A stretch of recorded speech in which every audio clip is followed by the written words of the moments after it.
कुशलता मंत्र हमारा, बुद्धि अपनी ताकत है।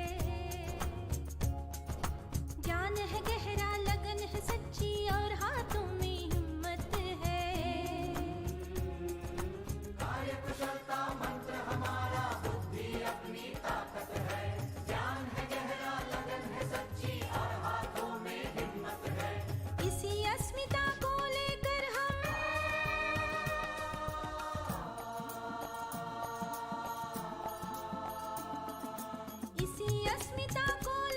हम भविष्य में प्रस्थान करें।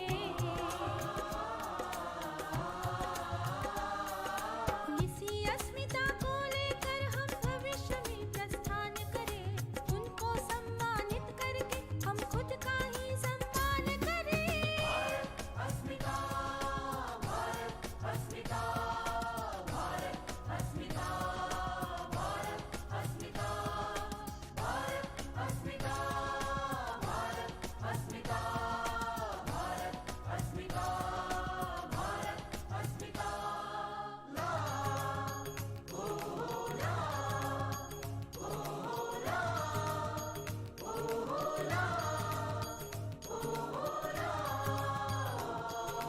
हर पल है एक नई चुनौती, हर लम्हा संधि का द्वार। आओ कुछ कर जाए ऐसा, विस्मित हो जाए संसार। हर पल है एक नई चुनौती, हर लम्हा संधि का द्वार। आओ कुछ कर जाए ऐसा, विस्मित हो जाए संसार। महानता की परंपरा का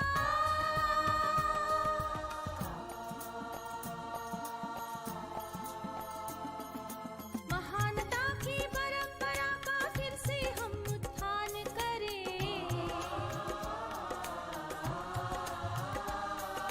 महानता की परंपरा का फिर से हम उत्थान करें। उनको सम्मानित करके हम खुद का ही सम्मान करें।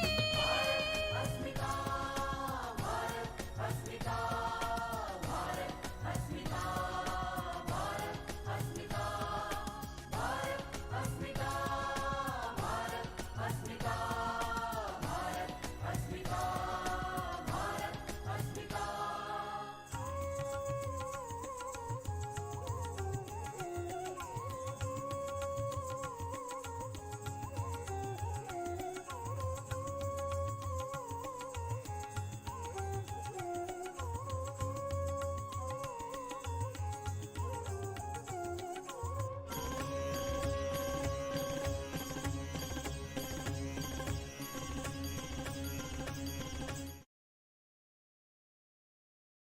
A very good afternoon, and Am I audible, Professor Bapat? yes, sir, you are, sir. Thank you. A very good afternoon to everyone in the audience. I would like to welcome all the respected dignitaries on this digital platform of Bharat Asmita National Puraskar 2022.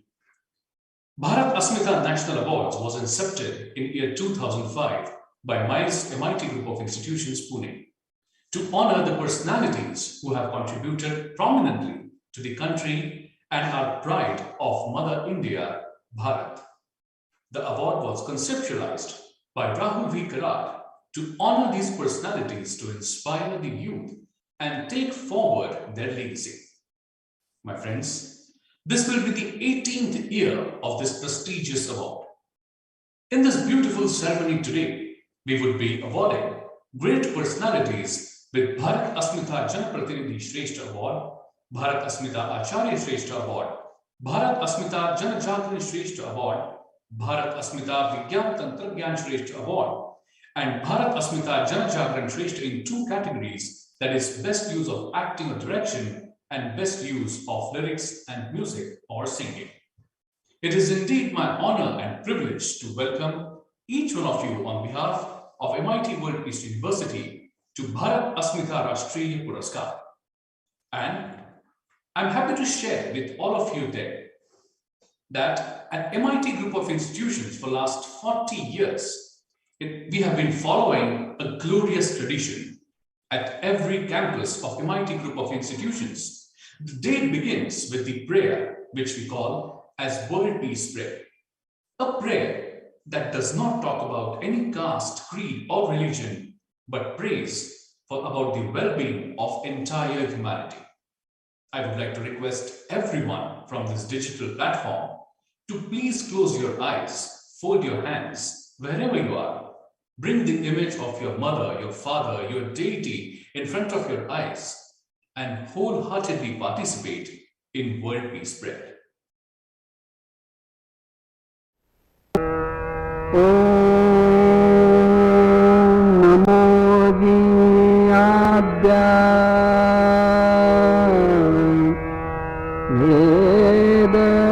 प्रतिपाद्या जय जय स्वसंवेद्या आत्मरूपा देवापूति गणेशु सकलार्थमति प्रकाशु मणे निवृत्तिदासु अवधारि बोधि गुरुर्ब्रह्मा गुरुर्विष्णु गुरुर्देवो महेश्वरः गुरु साक्षात् परब्रह्मा तस्मै श्री गुरवे नमः।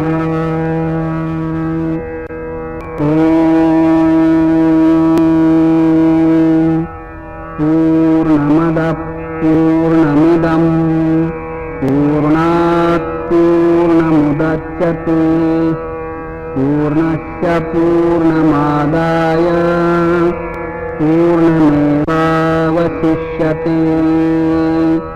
ॐ शान्ति शान्ति शान्तिः।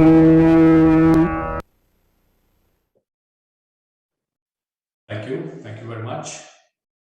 And now, as per the protocol and tradition of Bharat Asmita National Awards, I would like to request every participant of this digital platform to please rise in your seat for national song Vande Mataram.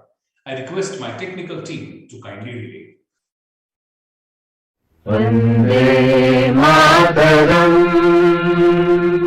Vande Mataram, Sujalam Sufalam Malayaj Sheetalam Shasya Shamalam Mataram Vande Mataram Shubhrajyosna Pulakitayaminim Pullakusumita Drumadala Shobhinim Suhasinim Sumadhura Bhashinim Sukhadam Varadam Mataram Vande Mataram Vande Mataram. Thank you very much.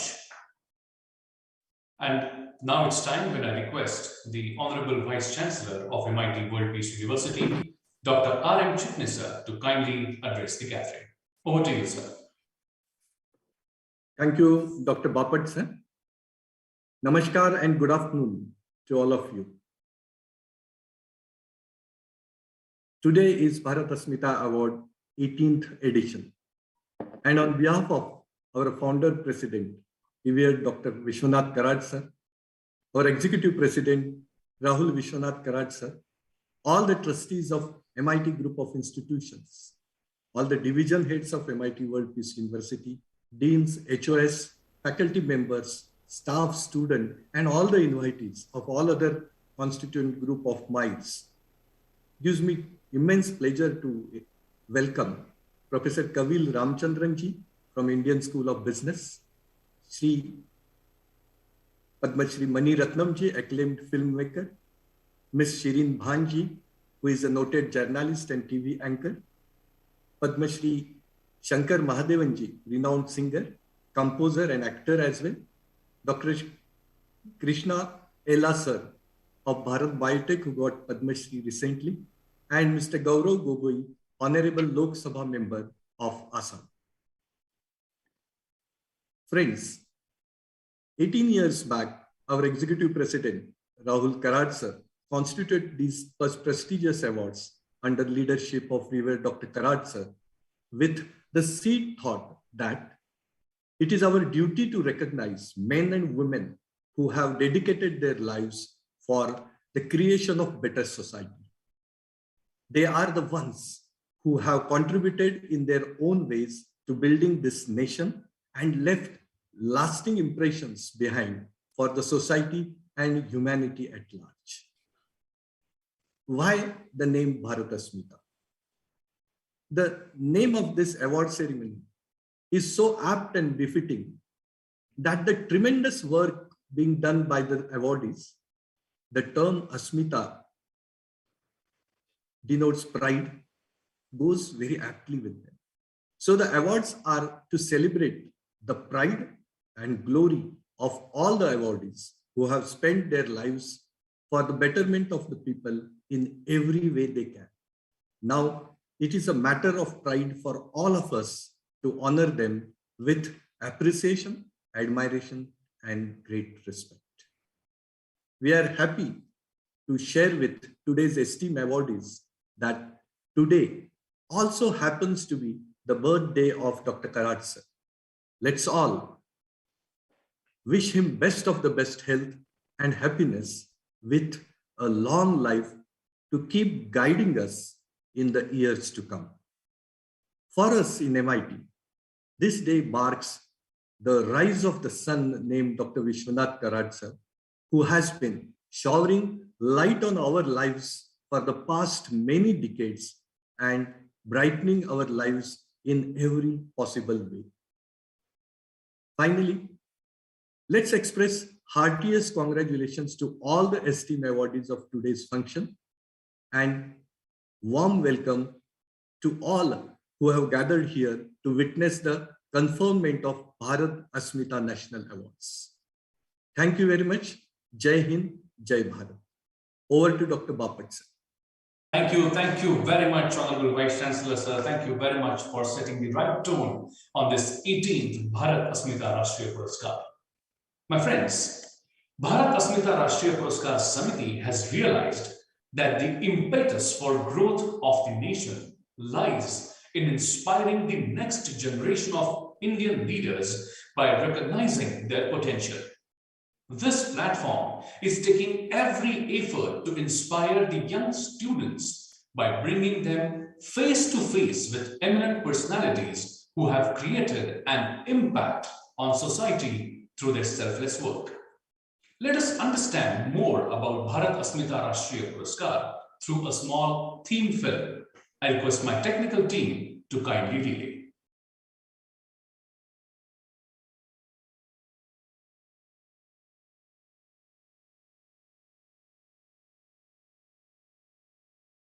School of Government in 2005 is the brainchild of Rahul Karad, the Executive President of MIT World Peace University.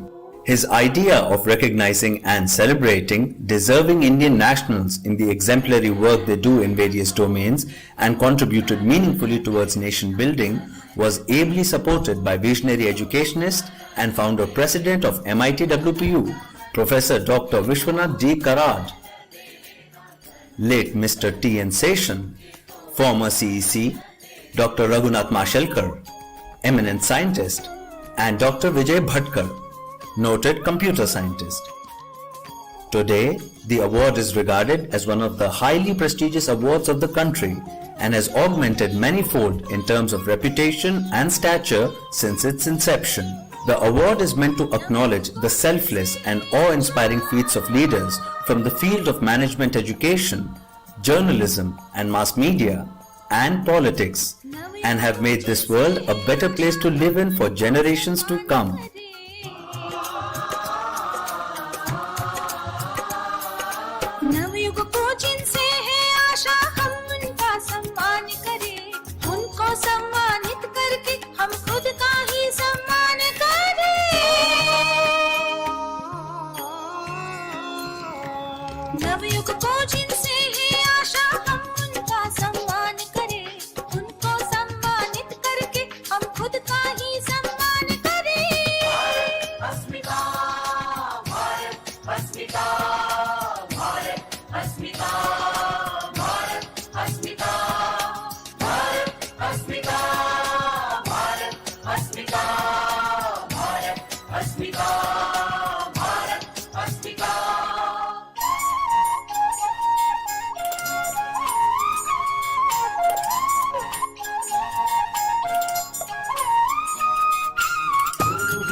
करके अपना कर्मों में जो रत रहता,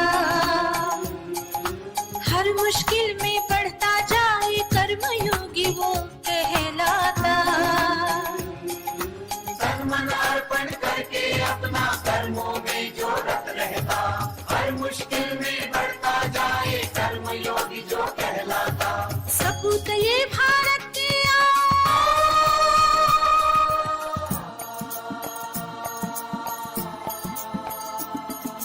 सपूत ये भारत के आओ, इनको स्फूर्ति स्थान करे।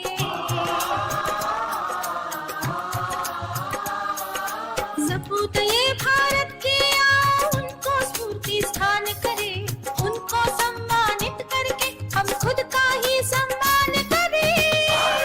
अस्मिता, भारत अस्मिता, भारत अस्मिता, भारत अस्मिता, भारत अस्मिता, भारत अस्मिता, भारत अस्मिता, भारत अस्मिता।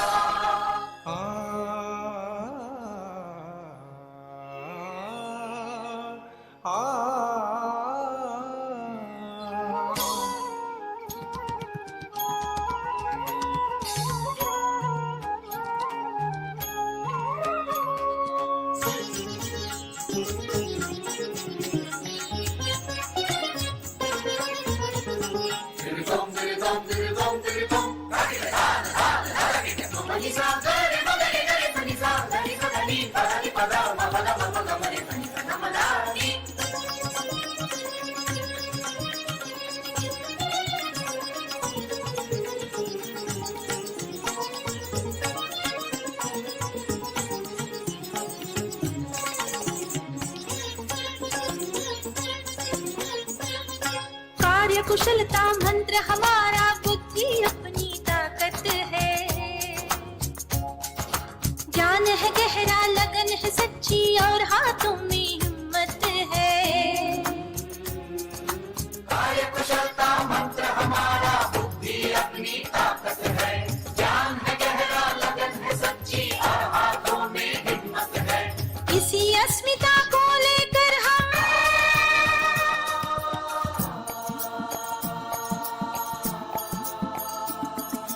इसी अस्मिता को लेकर हम भविष्य में प्रस्थान करें।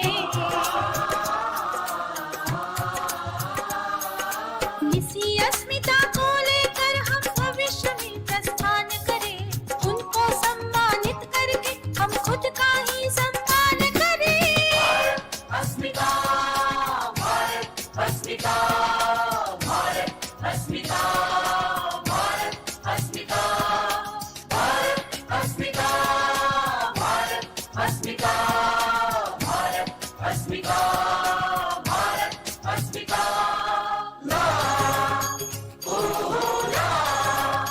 Bharat Asmita National Awards will continue to honor the personalities for the years to come. What a beautiful film. Thank you very much, team, for putting together a very, very beautiful and insightful film, I would say. Thank you very much for that. My friends, Shri Rahul Karad, the founder and convener and executive president of MIT World Peace University, always says, and I quote, "The purpose behind Bharat Asmita National Awards is recognizing excellence and pointing the receptive youth in the direction of selfless social service and contributing to nation building.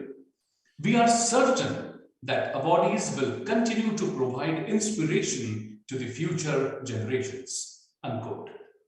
On this note, I would like to request my technical team to kindly relay a small introductory film on convener of Bharat Asmita National Awards, Managing Trustee and Executive President of MAEER's MIT and Executive President of MIT World Peace University, Shri Rahul Karad.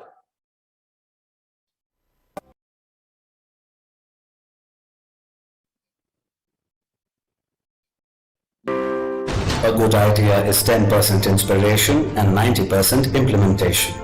A reflection of this is the multifaceted Managing Trustee and Executive President, MIT World Peace University, Rahul Karad. Rahul Karad, a motivation for the youth, a perspective for the commoners, a guide for the dreamers. He has been a pioneer in many of the initiatives conducted by MIT WPU. Rahul is a man with excellent vision and clear thought process in each and every issue, may it be student politics, justice, democracy, or history. A Harvard alumnus, he started his journey as Executive Director of MIT Pune in 2001. He single-mindedly focused on advancing the inherited vision and mission of his academician father, revered Professor Dr. Vishwanath Karad, founder of the MAEER's MIT group of institutions, who initiated the new wave of education in engineering in the private sector through MAEER's MIT Pune, Bharat. Not only that, but he has also built the biggest dome in the world at Loni, Maharashtra to spread the message of peace and unity. Rahul has carried forward such a great legacy, which resulted in a successful expansion of MIT Pune, Bharat. I look at you as a leader in your own area. Please influence those number of other guys who have that sense of belongingness for the country, the mother India. Rahul is known for his very deep-rooted patriotism and was always inspired by the famous quote of Gandhiji, "Be the change you wish to see in the world." Why no educated Indian parent ever dreams of their children pursuing politics and public life as a serious career option? Rahul Karad, the founder and executive president of MIT School of Government, Pune, gave the seed thought of this unique vision. And MIT SOG became the first institution of political education and leadership in India. Haryana, Bihar, Maharashtra, Uttar Pradesh, Himachal Pradesh, Jammu and Kashmir, Goa. In this regard, MIT WPU is actively organizing various social initiatives to impact society by germinating the seed thought for social responsibilities within students, women, teachers, political and administrative leaders to the issues relevant to the world. Rahul Karad is the face of New Bharat, the young Bharat.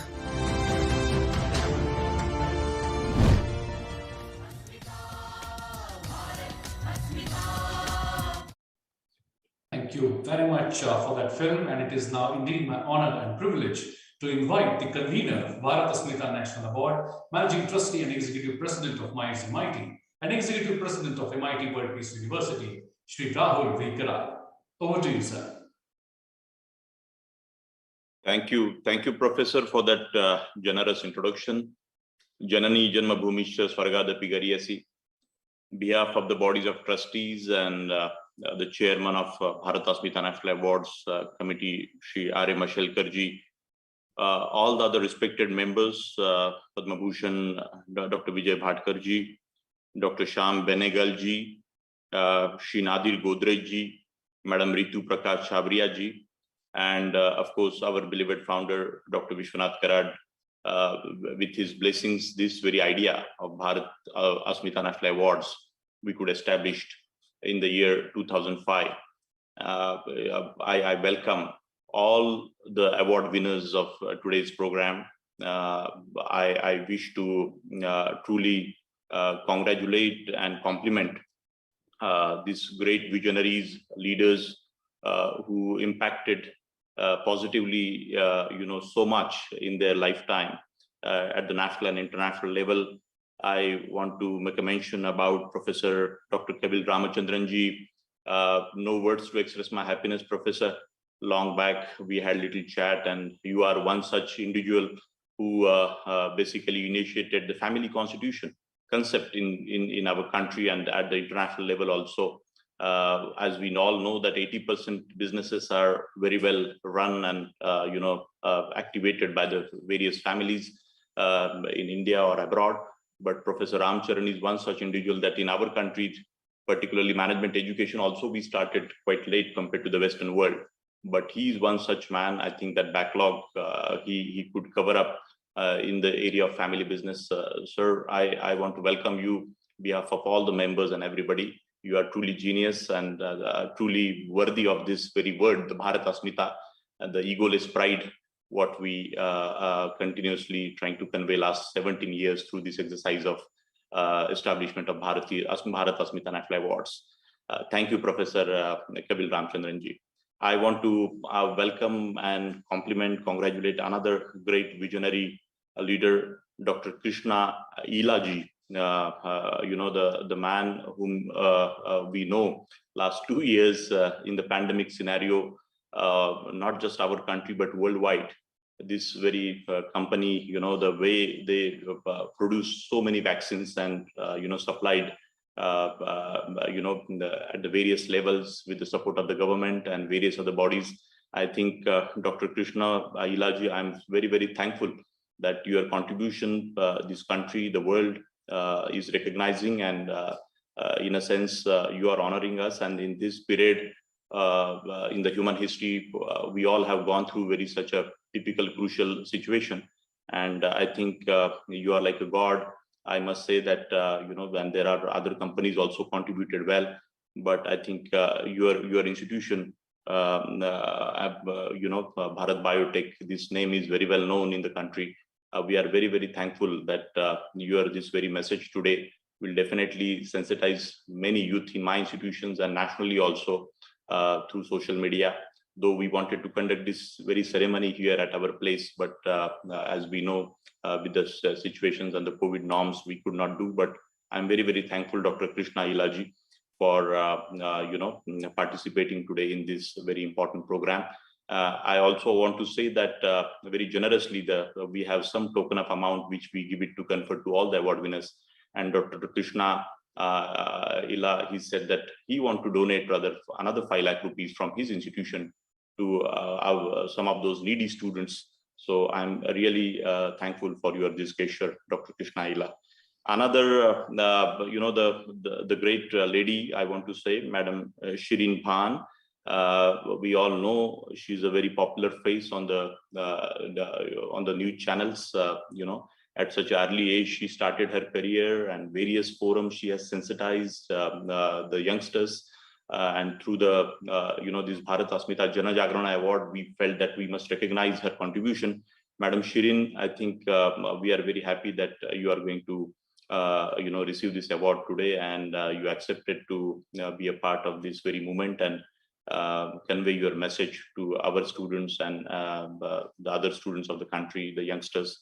So I'm very, very glad, Madam Shireen Bhan. Another important leader, Mr. Gaurav Gogoi. We know that this surname is very famous, not just because of his father, Mr. Tarun Gogoi ji, but he is another very important leader, a rising star. And as we know, this is very award we established through this MIT School of Government, the first school of India to develop the future politicians. And this was my inspiration, Mr. Gaurav, that those 15, 20 young leaders in the year 2005, 2002, 2003, I came across one article in the newspaper Times of India. And all those 25, 27 years, some 15, 18 MPs I saw that time.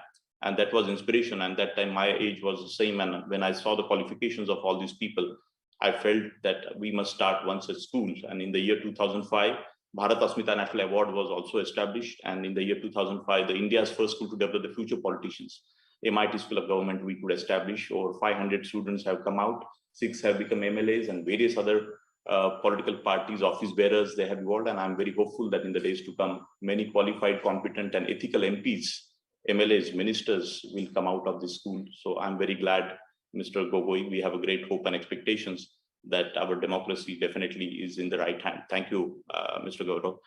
Another great visionary, I think he doesn't need any introduction, Shri Ratnam Sahab.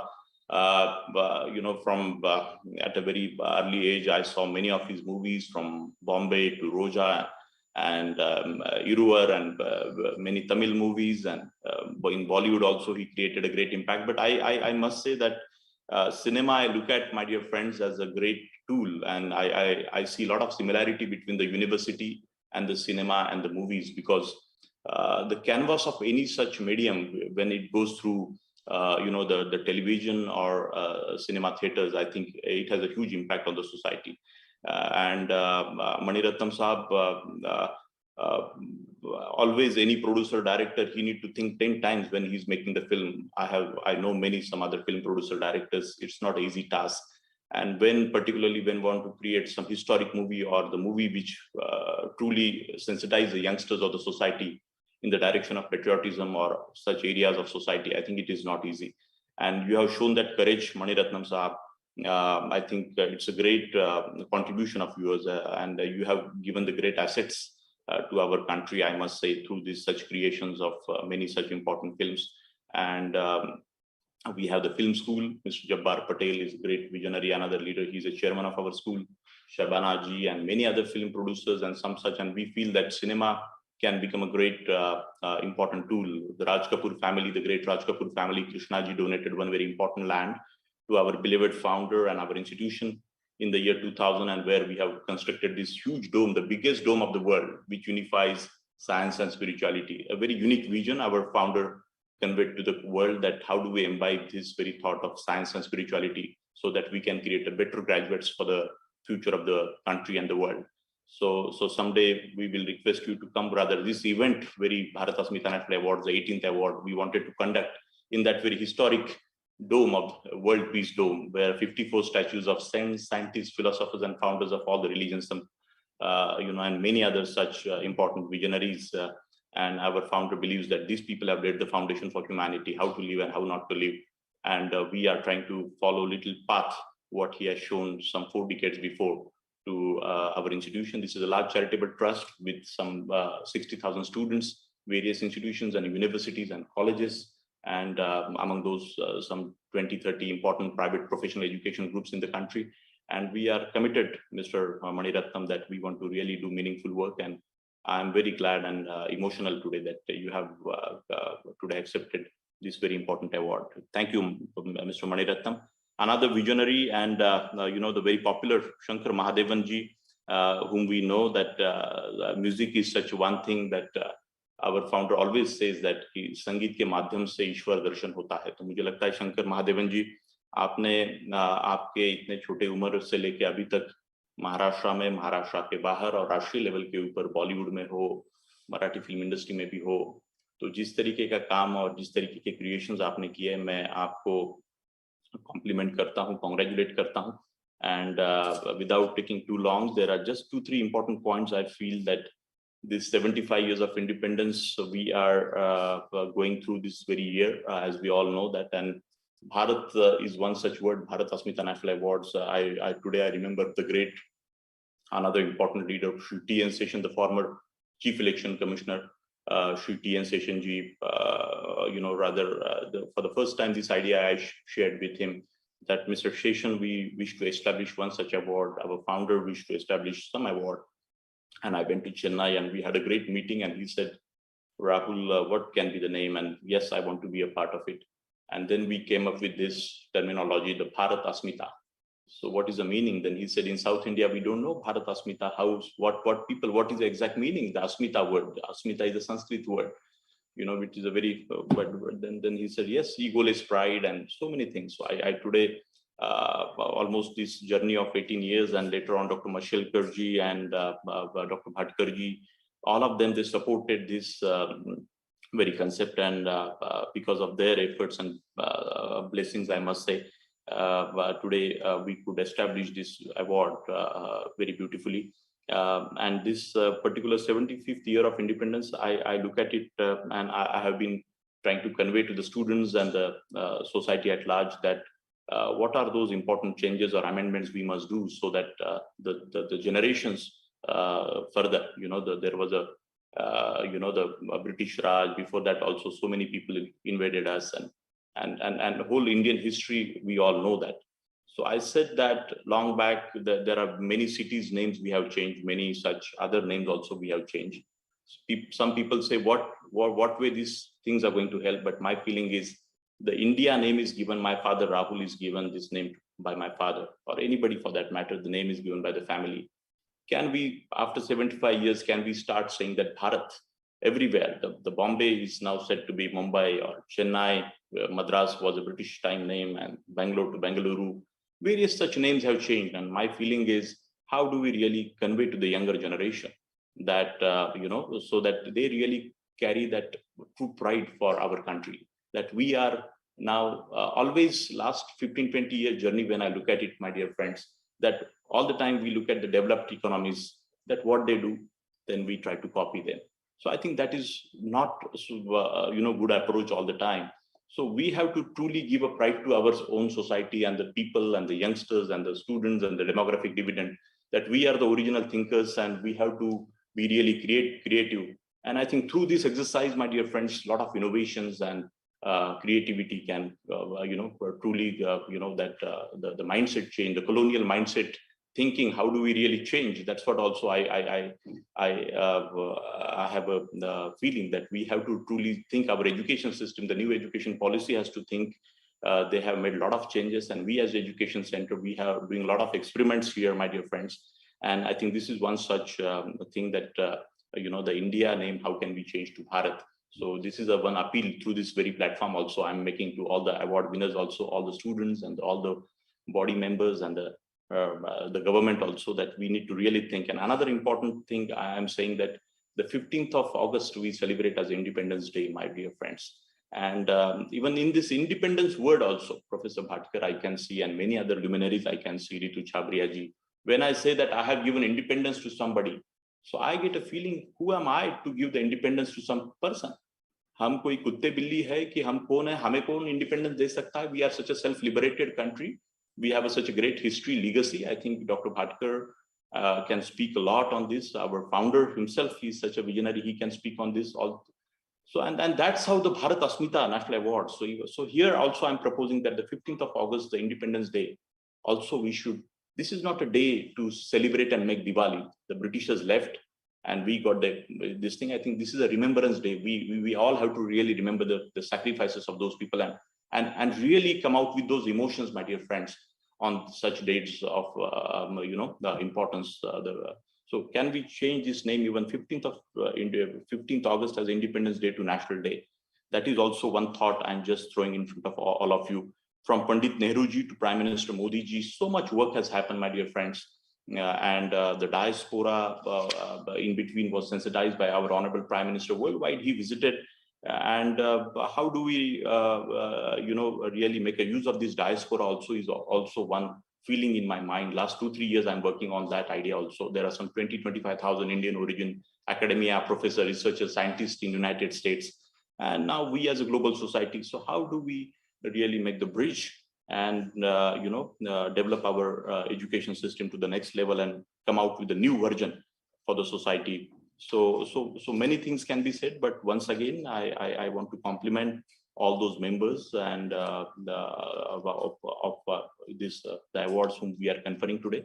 I want to thank the advisory board of our Bharat Asmita National Awards. And of course, I want to lastly say thankful to Dr.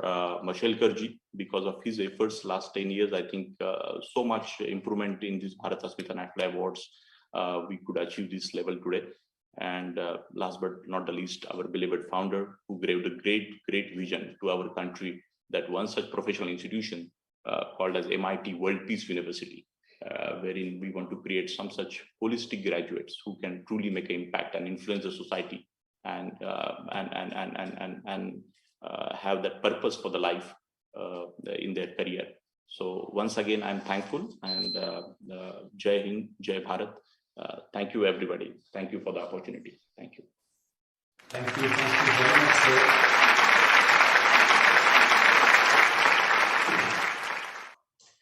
Thank you very much for addressing the gathering, sir. It is really a good fortune that under your leadership, the nation has seen the emergence of the first ever school for developing the future political leadership in India, the MIT School of Government.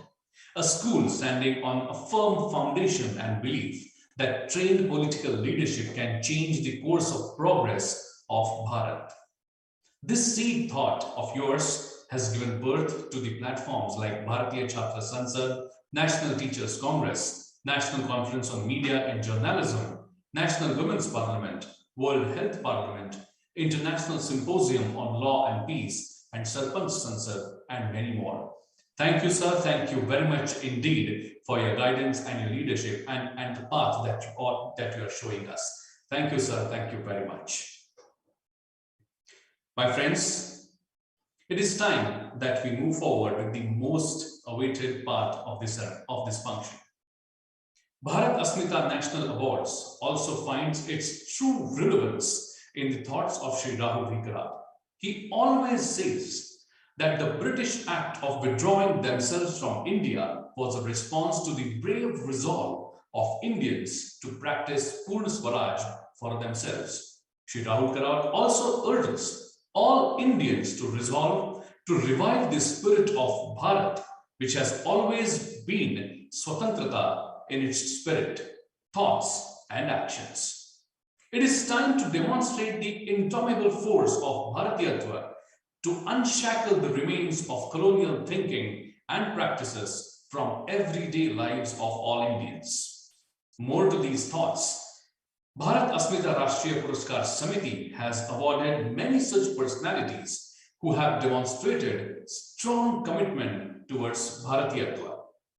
My friends, since its inception, Bharat Asmita Rashtriya Puraskar Samiti has awarded many great personalities like Professor Ajit Ranganekarji, Dr. Shrikant Datarji, Shri Jyotiraditya Scindiaji, Shri Anurag Singh Thakurji, Kiren Rijijuji, Dr. Shekhar Gupta, Shri Chetan Bhagatji, Shri Rajkumar Hiraniji, Gulzarji, and many such great personalities like Shekhar Mandeji, Dr. Kiran Muzumdar Shawji, and many such personalities have come and witnessed and guided the audience of Bharat Asmita Rashtriya Puraskar. It is indeed our honor and privilege to begin with the ceremony of 18th Bharat Asmita Rashtriya Puraskar. It is indeed my honor and privilege to share with everyone in the audience that the very first award that we would be giving today would be Bharat Asmita Janak Pratinidhi Shrestha Puraskar, the best young exponent of parliamentary practices.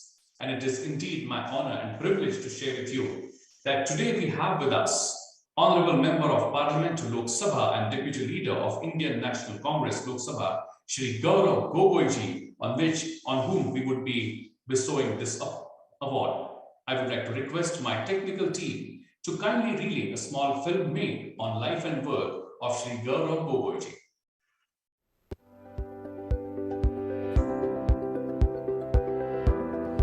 Shri Gaurav Gogoi is a young leader from the state of Assam in northeast India, presently serving his second term as Member of Parliament.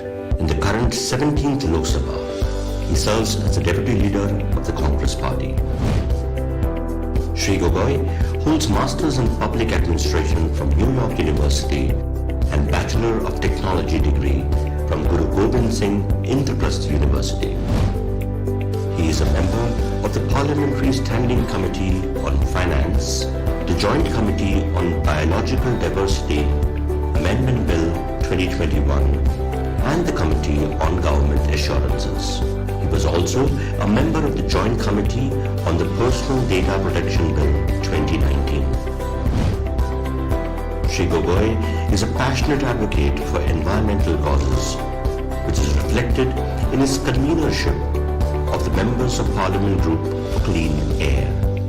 He is also the chair for the Parliamentarians Group for Children, which is aimed at advancing the well-being and rights of children. In addition to this, he leads the efforts to revamp parliamentarians' engagement with critical foreign policy issues in India. Shri Gogoi has also served as a policy aide with the Permanent Mission of India to the United Nations in New York and volunteered on various projects in Cambodia, Palestine, and the United States. In 2015, he was recognized as a young global leader by the World Economic Forum. He is considered as a passionate leader representing national and constituency concerns at the Parliament of India. We warmly welcome Shri Gaurav Gogoi.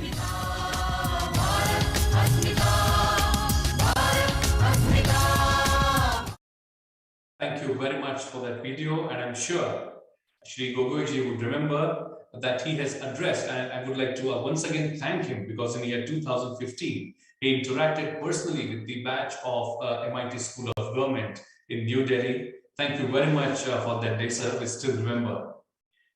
My friends, it is now my honor and privilege to read the citation of honor being presented to Shri Gaurav Gogoi. Bharat Asmita National Shreshtha Award for the Best Young Exponent of Parliamentary Practices. Shri Gaurav Gogoi is young leader from the state of Assam in Northeast India, presently serving his second term as the Member of Parliament. He has been very active on many fronts. He served as a policy aide with the Permanent Mission of India in the United Nations in New York and volunteered on various projects in Cambodia, Palestine, and United States. His zeal for environmental causes is reflected in his convenership of the members of the Parliament Group of Clean Air. His key interests lies in economics, ecology, international relations, and youth development. Shri Gaurav Gogoi is one of the youngest and the most promising political leaders in decades. In recognition of his untiring efforts to the developmental initiatives, conservation of ecology, and strengthening the social justice ideology, Shri Gaurav Gogoi has been chosen today on the 3rd February 2022 to be conferred upon the Bharat Asmita Janapratinidhi Shreshtha Award for the Best Young Exponent of Parliamentary Practices by MIT World Peace University, Pune. Signed, Bharat Asmita National Awards Committee, Chairman Dr. Raghunath A. Mashelkar, Executive Chairman Professor Dr. Vishwanath D. Karad, Members Dr. Vijay P. Bhatkar, Dr. Shyam Benegal, Shri Nadir Godrej, Madam Ritu Chabria ji, and Founder and Convener Rahul V. Karad.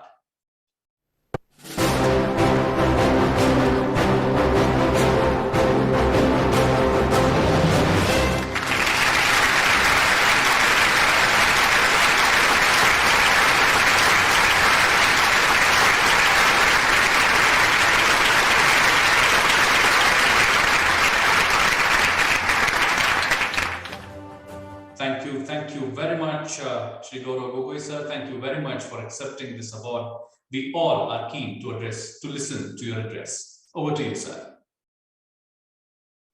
Thank you very much.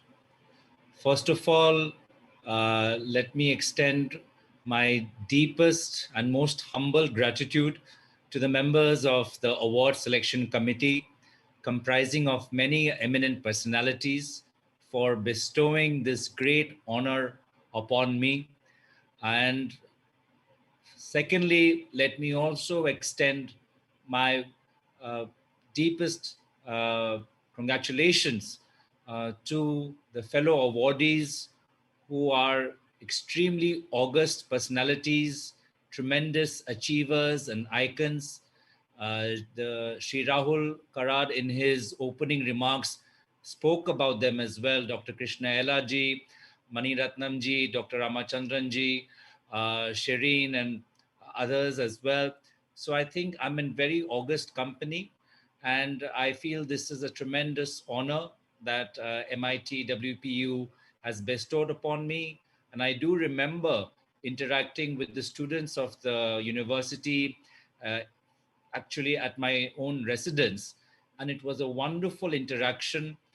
And through that interaction, I could see that the MIT WPU is playing a fantastic role in motivating young minds to think differently. And I saw glimpses of the vision, of a very brilliant vision in the opening remarks of Shri Rahul Karad ji. And I extend my best wishes. I do hope that the university continues on its journey of inspiring people, young India, to think in a new, innovative, and at the same time in a very traditional manner. I think India is at a crossroads right now. We are at a very critical juncture of the world. It's a transition that we have to plan to, a transition to a greener society, a transition to a more technology, and say a more technology integrated society.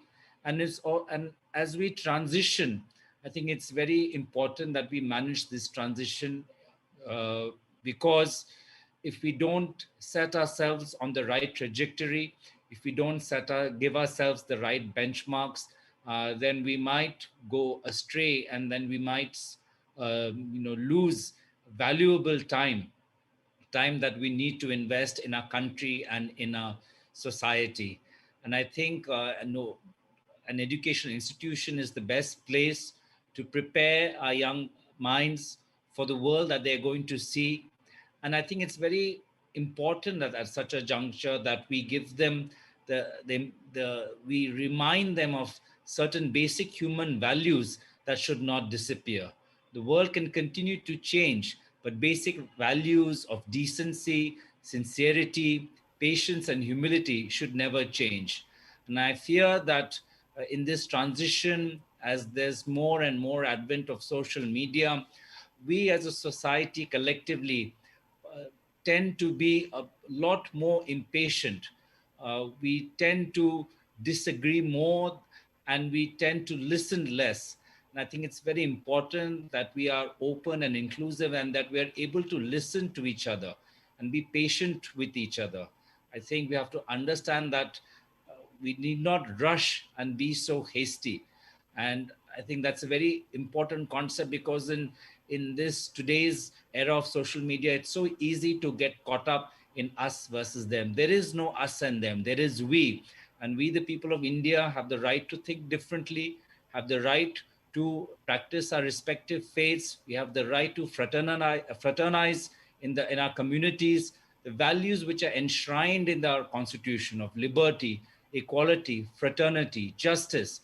I think these are very important values that are enshrined in the constitution. And I think if we remain true to our values, then we will always prosper as a nation and as a society. The very way a corporate entity or an educational institution always reminds itself of what its core values are, and it always communicates those core values to its members and colleagues and peers. I think it's very necessary that we repeatedly go back to what our values are of liberty, equality, justice, and fraternity. And I think there in our constitution, it is broad enough to hold all of us together. And as was said yesterday in the speech by Rahul Gandhiji, that we are a union of states, and each of our states, whether it's the north, the south, and I come from the northeast, and I understand the feeling of coming from a part of India that does not get talked about much, or even if it gets talked about, it often gets couched in terms of insurgency and violence. That we feel as being from that part of India, that we are Indians as well, and we are part of the national and collective idea and identity of India. And at the same time, the Northeast has its own special place, and so does the South and the North and the West. Every part of India is unique.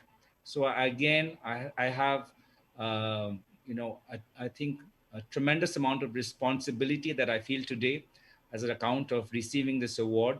And I again would like to thank the members of the Executive Award Selection Committee, and my best wishes to my fellow awardees, and my best wishes to Rahul Karad and to Dr. Vishwanath Karad as well, and to the entire community at MIT WPU. Thank you very much. Have a very nice day. Thank you very much, Gaurav.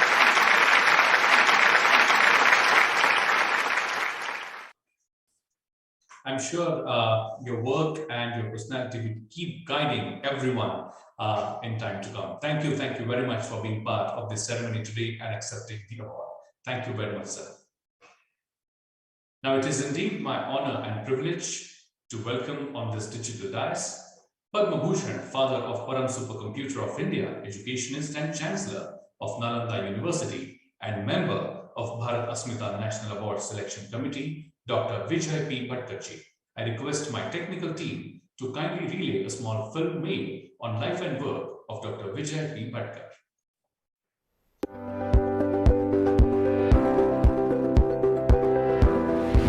Padma Bhushan Dr. Vijay Bhatkar is an internationally acclaimed scientist and educationist of India.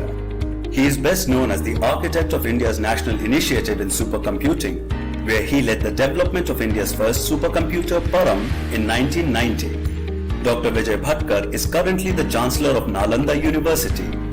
He was the Chairman of the Board of Governors of IIT Delhi from 2012 to 2017. He is also the Chancellor of India International Multiversity. Dr. Bhatkar has served as a member of the Scientific Advisory Committee to the Prime Minister, member of the Governing Council of CSIR, and was a member of the IT Task Force constituted by the Prime Minister in 1998. He has been honored with the Padma Bhushan in 2015. We are honored to welcome Padma Bhushan Dr. Vijay Bhatkar.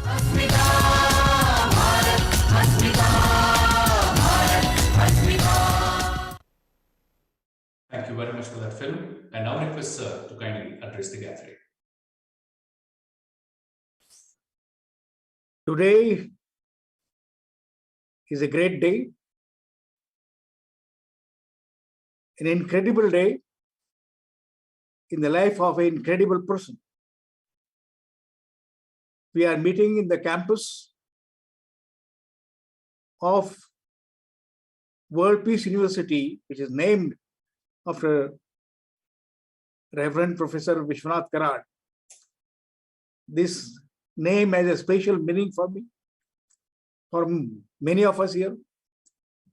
Here is a place, here is a person who established a chain of educational universities, institutions, not only institutions, but also the university, not only one university, but 4 and 5 universities in one's lifetime. It's a great day in the life of a human who has contributed so much to education. When Professor Vishwanath Karad's name comes, another, I think, the sound which rings in my ears is the synthesis of science and spirituality. This grand synthesis which we are taught, which none other than Krishna himself enunciated in Bhagavad Gita, in the chapter 7 of this grand synthesis of science and spirituality. And that is the word, I think, comes again and again before us when Professor Vishwanath Karad starts addressing us. Today is one very important day for that, because that synthesis in Bhagavad Gita has been enunciated so strongly that, knowing which, if you want to know something, then try to know this synthesis of science and grand synthesis of science and spirituality, knowing which nothing remains to be known. And that is a statement, that is a promise. I think such is the enunciation of Professor Vishwanath Karad again and again on this campus. And I remember these words. Today, of course, we are celebrating many individuals, many great people. Whenever the Professor Vishwanath Karad's birthday comes in, we have this Bharat Asmita Awards, of which Professor Rahul Karad talked to us, the importance of these awards, how they were set up, and how they are continuing to be celebrating the great individuals coming from great people who need to be celebrated from our country, so-called Bharat Asmita Awards. Today is one such day, and I think we have begun celebrating these awards for this year. And I am very proud of what has been said now, and one after another, they will, I think, relay to us their response to these great awards. I would say that I remember, I think we're looking at Professor Vishwanath Karad in front of me now. I'm remembering the great occasion which we had. We are just coming, we are rather say that celebrating the life of Professor Vishwanath Karad. But more important was the great temple that has been established in Badrinath. We had occasion together to go, and some of us from Maharashtra converged to the Badrinath, and I think it was the idea of Professor Vishwanath Karad to establish I think, re-establish this idea which came when we traveled to Badrinath, that there should be a Saraswati temple, the grand Saraswati temple that celebrates, I think, the great civilization, not only a civilization and culture of this great nation, which was established years back by, I think, when we went there, the idol was established, and that place, when we had imagined that would be known one day for the great, what they call the knowledge civilization of the world, of India, of the world itself. So we are just coming from that, and I feel that that is a great milestone in one's life. I think whosoever will visit that place, whosoever will be continue to visit that place, that this is a place of a grand synthesis of science and spirituality, which will be celebrated as a grand knowledge confluence. And we remember those days, those moments when this Saraswati temple was established, and this will be celebrated as the grand the arrival of India, I think, on the map of the earth itself. Anyway, there are so many things to be said. It was a great celebration for us, sir. Traveling Professor Vishwanath Karad. Every moment I remember, when we converged to that place, established a great grand temple, and re-established or resurrected that civilization. This one, and will be ever remembered. Professor Vishwanath Karad, sir, I think it's a grand, those days, I think when we traveled there first, and then when we celebrated there, the temple was established, and it was actually once again the rising of the great civilization for the world, the knowledge civilization of the world. Today we are, of course, celebrating this Bharat Asmita Awards. Bharat Asmita is special meaning, Asmita, that identifies I think, the signature of India, the knowledge civilization of the world, first knowledge civilization of the world. Today, once again, we are identified as has been told to us, the great people which must be celebrated this year, and we began that celebration. I think each person needs to be celebrated. We have been doing this year after year. Once again, today we'll be identifying and looking at their life, which will be inspiration to the people, the youngsters, the students who are studying, and also for the teachers, kind of thing. So the day today, that day has come, and 3rd, I think, March, Professor Vishwanath Karad to be remembered is a great. Sorry, 3rd February, the day to be remembered for us. This one, and to establish a new culture of education and culture and synthesis of science and spirituality. I'm not seeing Professor Vishwanath. I think just there before me. Yes, sir. I was thinking, Professor Karad there. Sir, I remember you again. I think this great day which has been established, and Rahul, congratulations for really, I think, bringing this day to life every year like this, and celebrating great people from India who will be, I think, the inspiration to our students all over India. This one. So once again, I'm very pleased to listen to each will be your thoughts, all the people who will be celebrated today. And today particularly, I remember the coming of, I think, the triumph of India's science and technology by developing, I think, what we are talking. We'll be celebrating Bharat Biotech, a great accomplishment, which in a very short time, and which have made, I think, in a way, saved a great population for not only for India, but for many countries of the world by sharing our technological science and technology know-how. There are many great people who will be celebrated as they are here. I'm also very pleased to see what Padma Bhushan Ella's contribution, Krishna Ella's contribution in a very short time, which made a grand name for India in science and technology, and particularly in medicine and the world. There are many other people who will be celebrating, but most importantly, I think I would say in a few words, we are celebrating a Grand Reverend Professor Vishwanath Karad. I think here today, a very special day for not only these institutions, but establishing a stellar example that what one can accomplish in one's lifetime in the field of education, in the field of value education, in the field of synthesis of science and spirituality. What can one can accomplish in one's lifetime, and what can be the great inspiration that is called value-based education.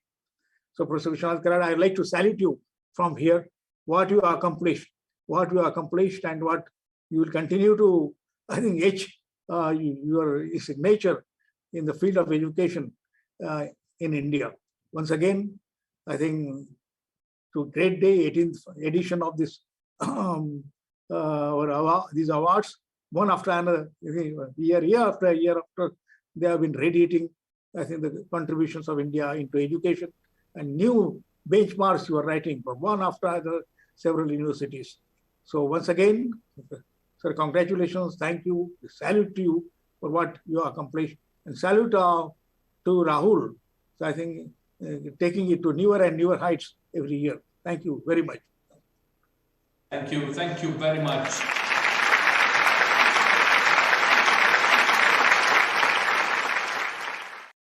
Thank you very much, Dr. Vijay Bhatkar, sir. Thank you very much for your words of wisdom. You have always been showing us the right path towards success. Thank you, sir. Thank you very much. Going forward, my friends, it is now time when we present the next award in this ceremony, Bharat Asmita Acharya Shrestha Puraskar. And it is indeed my honor and privilege to share with you that this year the award will be bestowed upon Professor Kavil Ramachandran ji, the Professor of Entrepreneurship, Practice and Senior Advisor of Thomas Smitheni Center for Family Enterprise, Indian School of Business. I request my technical team to kindly relay a small film made on life and work of Professor Kavil Ramachandran.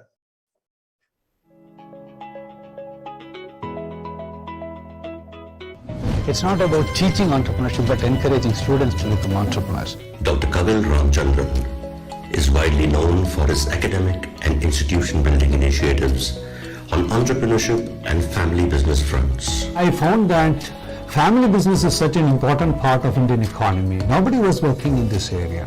So 2003 onwards, we started building up our activities in family business.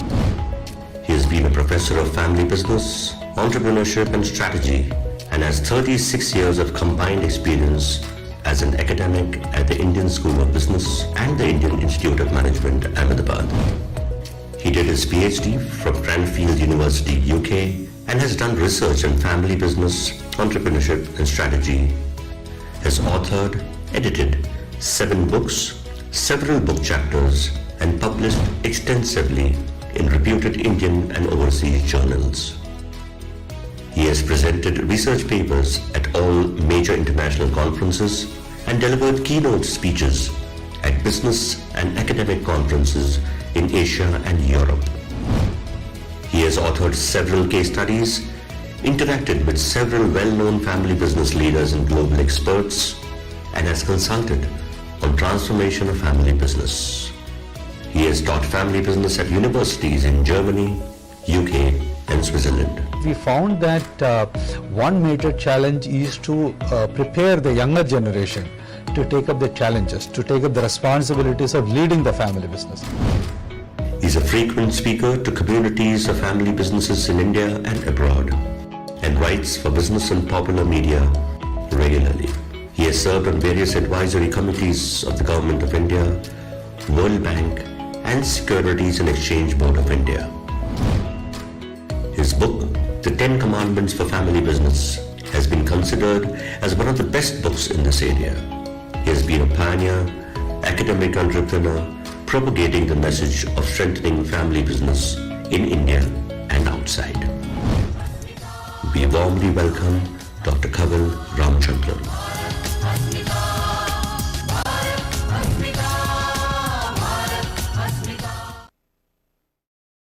Thank you very much for that film. And now it is indeed my honor and privilege to read the citation of honor.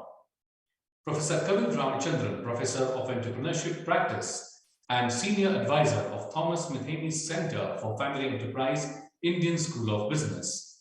Bharat Asmita Acharya Shrestha Puraskar Award for the Best Teacher in Management. Professor Kavil Ramachandran is widely known for his academic and institution building activities and entrepreneurship and family business fronts, and until recently served as the Executive Director of the Thomas Mitheney Center for Family Enterprise at the Indian School of Business. He has excellence in mentoring and guiding young members of many business families, and even conceptualized and initiated to offer an MBA level program for the next generation in family business while at ISB. Professor Kavil has also served on the various committees of the Government of India, the World Bank, the Securities and Exchange Board of India, SEBI. For his outstanding contribution to the field of management and setting new grounds into his field, MIT World Peace University, Pune is privileged today on the 3rd of February 2022 to bestow upon Professor Kavil Ramachandran the Bharat Asmita Acharya Shrestha Award for the Best Teacher in Management. Signed, Bharat Asmita National Awards Committee Chairman Dr. Raghunath Mashelkar, Executive Chairman Professor Dr. Vishwanath D. Karad, Founder and Convener Rahul V. Karad.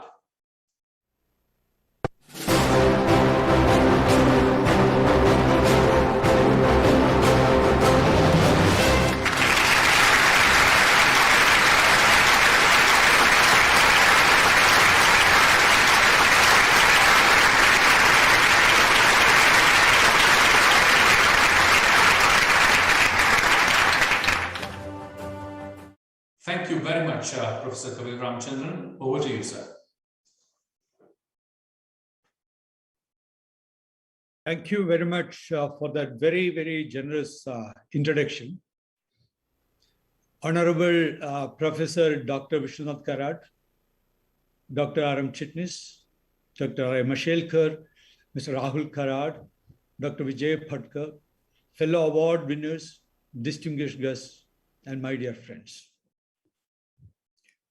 I feel highly honored and humbled by this coveted award, and proud to be part of the list of eminent personalities receiving awards today.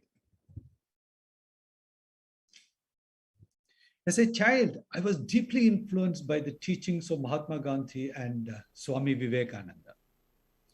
Their services to society, Gandhiji's principles of trusteeship and respect, Swami Vivekananda's values of selfless karma and determination, all inspired and moved me so deeply that to this day, they guide my life's work.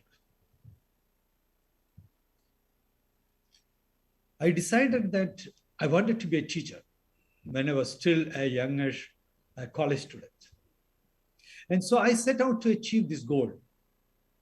My scholastic journey leading me to study and work at some great educational institutions in India and abroad.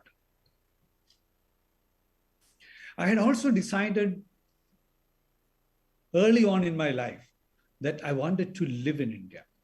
And so soon after my PhD, I joined the Indian Institute of Management, Ahmedabad, as a faculty member.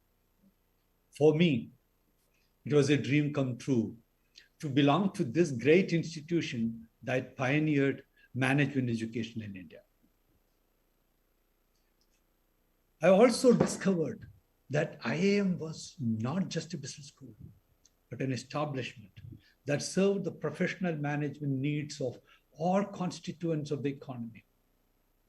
I believe that IIM Ahmedabad has always been an agent of change. And it was there that I truly realized the significance of creating a strong foundation with shared purpose. As I reflect on the 15 years I spent at IIM, I recall some practices that particularly helped me grow as a teacher and academic, and that I believe are essential for institution building, including respect for every individual, and the absence of a heavy hierarchical structure for the organization. This meant that we planned and executed policies and programs well, since each of us was driven by our commitment to the institution's mission. We also believed in giving equal importance to both theory and practice and adapted concepts to suit the Indian context. The next significant chapter of my life began with the Indian School of Business when I joined there in 2001 as a founding faculty. ISB was set up by visionary leaders from business and academia in India as well as outside. And I was part of this dream, formulating appropriate policies and processes to set up this global quality institution in India. We were all committed to offering excellence in everything we did. ISB gave me the freedom to explore and innovate, first as the leader of the Center for Entrepreneurship, and later as an internal entrepreneur to set up the Thomas Mitani Center for Family Enterprise. Here again, clarity of purpose, shared values, and clear strategy enabled us to emerge over the years as one of the best such centers in this part of the world. I've always believed that academic entrepreneurship flourishes in institutions that provide a conducive environment, and this has been true for me. Let me take a minute to talk about family business, because in this speech about teaching and institution building, I would be remiss if I did not mention this very integral aspect of India's story. I discovered that family businesses with a long history across generations provided a unique opportunity to study the process of institution building. We soon started educating business families in India and neighboring countries on the various aspects of professionalization and family governance. And we recognized that without that, the family businesses would not get transformed.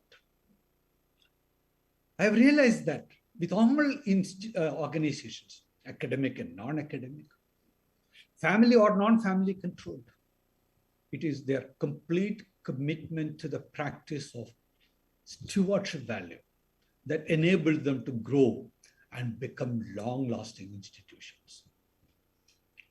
Members of such institutions believe in the value of responsibility to all stakeholders. They set standards of excellence and innovation. And all those associated with such institutions directly or indirectly feel proud of them. These institutions are unique in a number of ways, and they are not easy to be copied. We are always proud to be part of that rich heritage.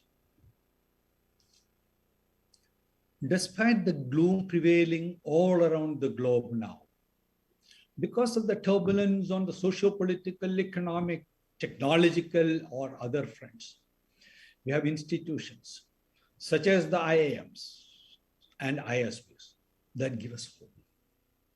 We also have institutions such as the MIT World Peace University and its affiliates that are making waves of change. All of us have a responsibility to preserve what we have inherited and pass it over to the next generation for the good of the society and humanity at large, because we are part of it. The Bhagavad Gita had taught us about the arrival of a Messiah to lead us. There are elements of the Messiah in all of us. Let's do our bit. I'm hopeful because I believe in humanity and our responsibility to the future generations. Thank you again and best wishes.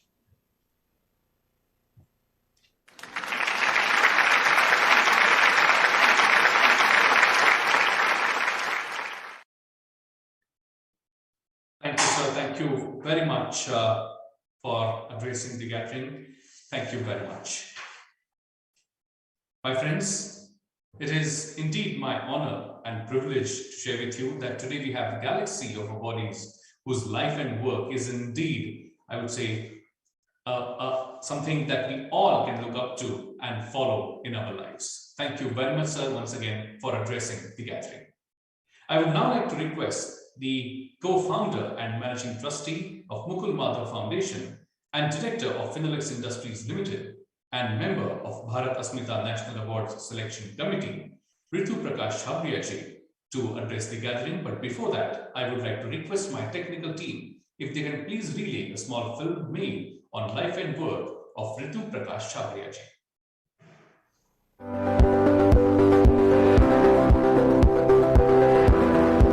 Srimati Ritu Chabria is a renowned philanthropist and a lady with noble virtues who is based in Pune, Maharashtra.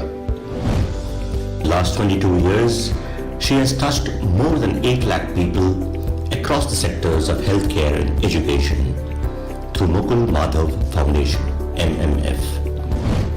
She has completed her major in economics and minor in marketing. She has completed a master's in international relations. She is an alumnus of Richmond College, London. From the beginning, Mrs. Chabria realized that it is a circular pathway to support the underprivileged who are in vulnerable positions. She is the founder of charitable organization called Mukul Madhav Foundation. It is an approved charity in India and has recently been granted registration in the UK by the UK Charity Commissioner Office.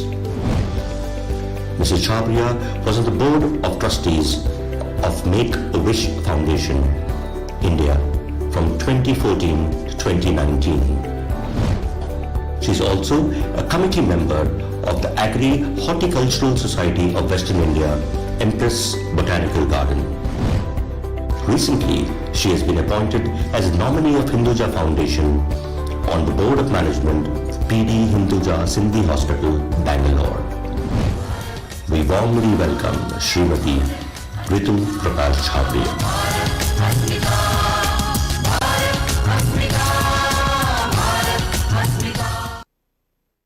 Thank you very much for that film.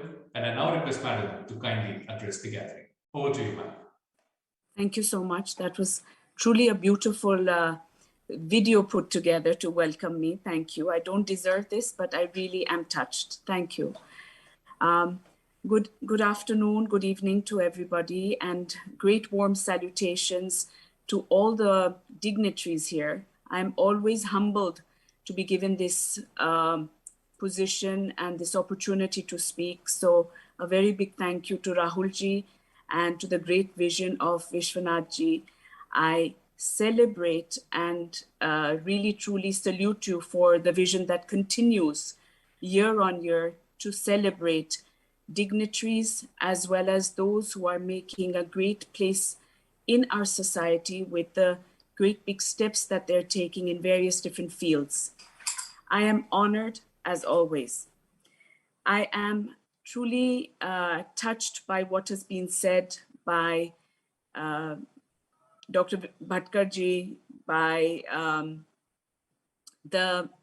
we are following various different changes in our society. We are wanting to make those society changes, and we are walking in the path of so many people. And there is one such person, and that has been Dr. Bhatkar, that I have been admiring for years.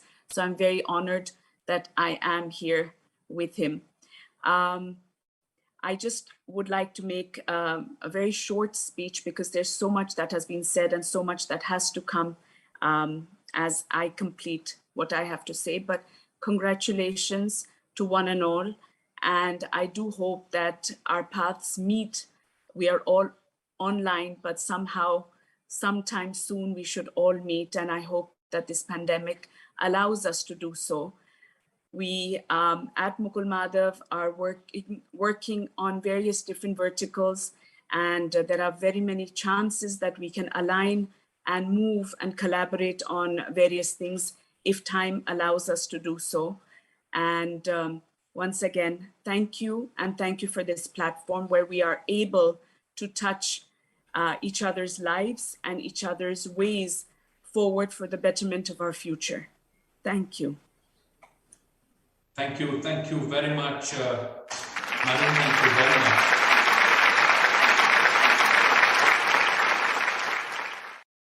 Thank you very much for addressing the gathering. My friends, it is now my privilege to take this function forward and to share with you that the next category of award, Bharat Asmita Janajagran Shresht, being conferred upon Shireen Bhan, the noted journalist, news anchor and managing editor at CNBC TV 18. It is my honor to request my technical team if they can please play a small film made on life and work of Shireen Bhan.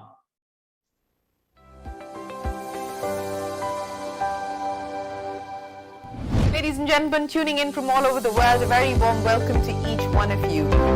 Shireen Bhan is a noted Indian business journalist and is currently working as the managing editor and anchor at CNBC TV 18 news channel.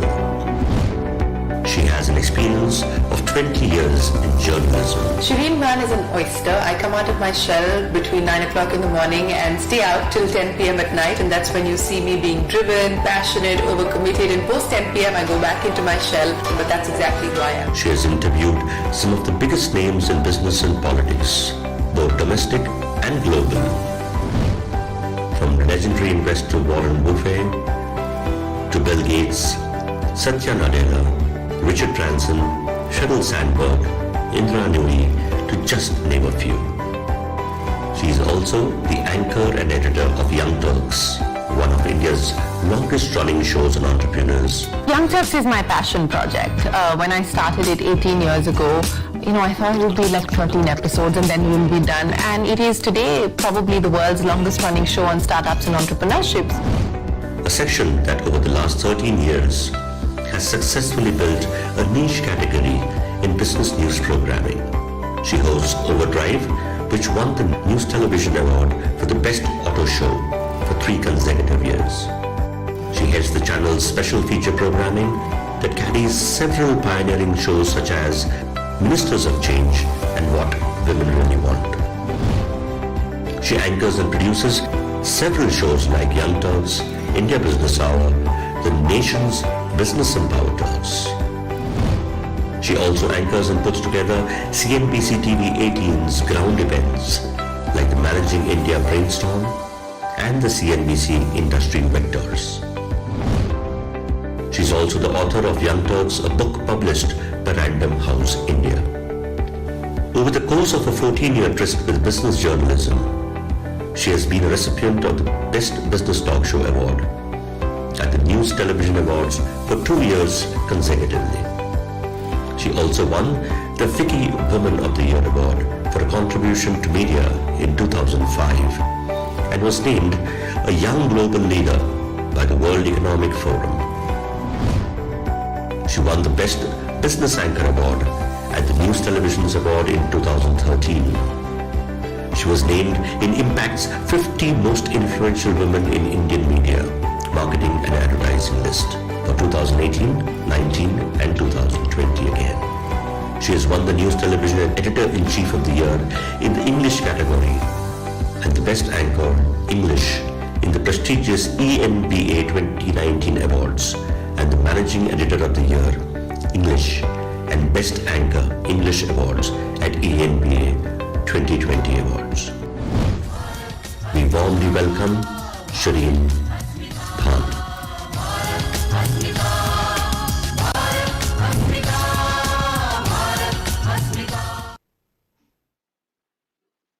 It is indeed my honor and privilege to read the citation of honor. Shireen Bhan, noted journalist, news anchor and managing editor, CNBC TV 18. Bharat Asmita Janajagran Shresht Puraskar Award for the best use of mass media. Shireen Bhan is a noted Indian business journalist and is currently working as the managing editor and anchor at CNBC TV 18 news channel. She has been conferred upon several awards, including the prestigious FICCI Women of the Year Award in year 2005, and was featured on the cover of the Verve magazine in December 2008 issue. In 2009, the World Economic Forum named her as one of the young global leaders. She was also named in Impact's 50's most influential women in the Indian media, marketing and advertising list for year 2018. Not surprisingly, Shireen has received the Best Business Talk Show Award and Business Anchor Award at News Television Awards.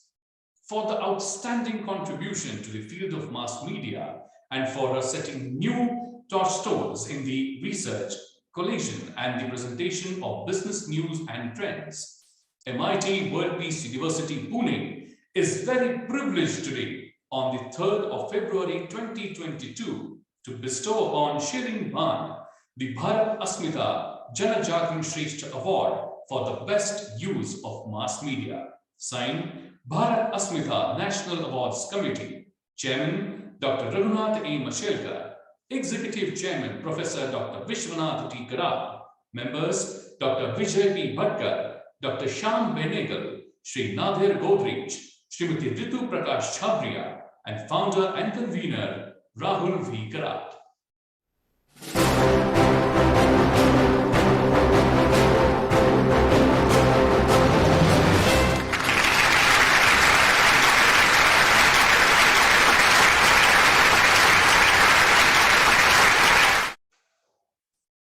Thank you very much, madam. Oh, I think she has joined us all the way from newsroom, and we still remember probably what 10-15 years ago she presenting the Muhurat treading during Diwali also from the newsroom.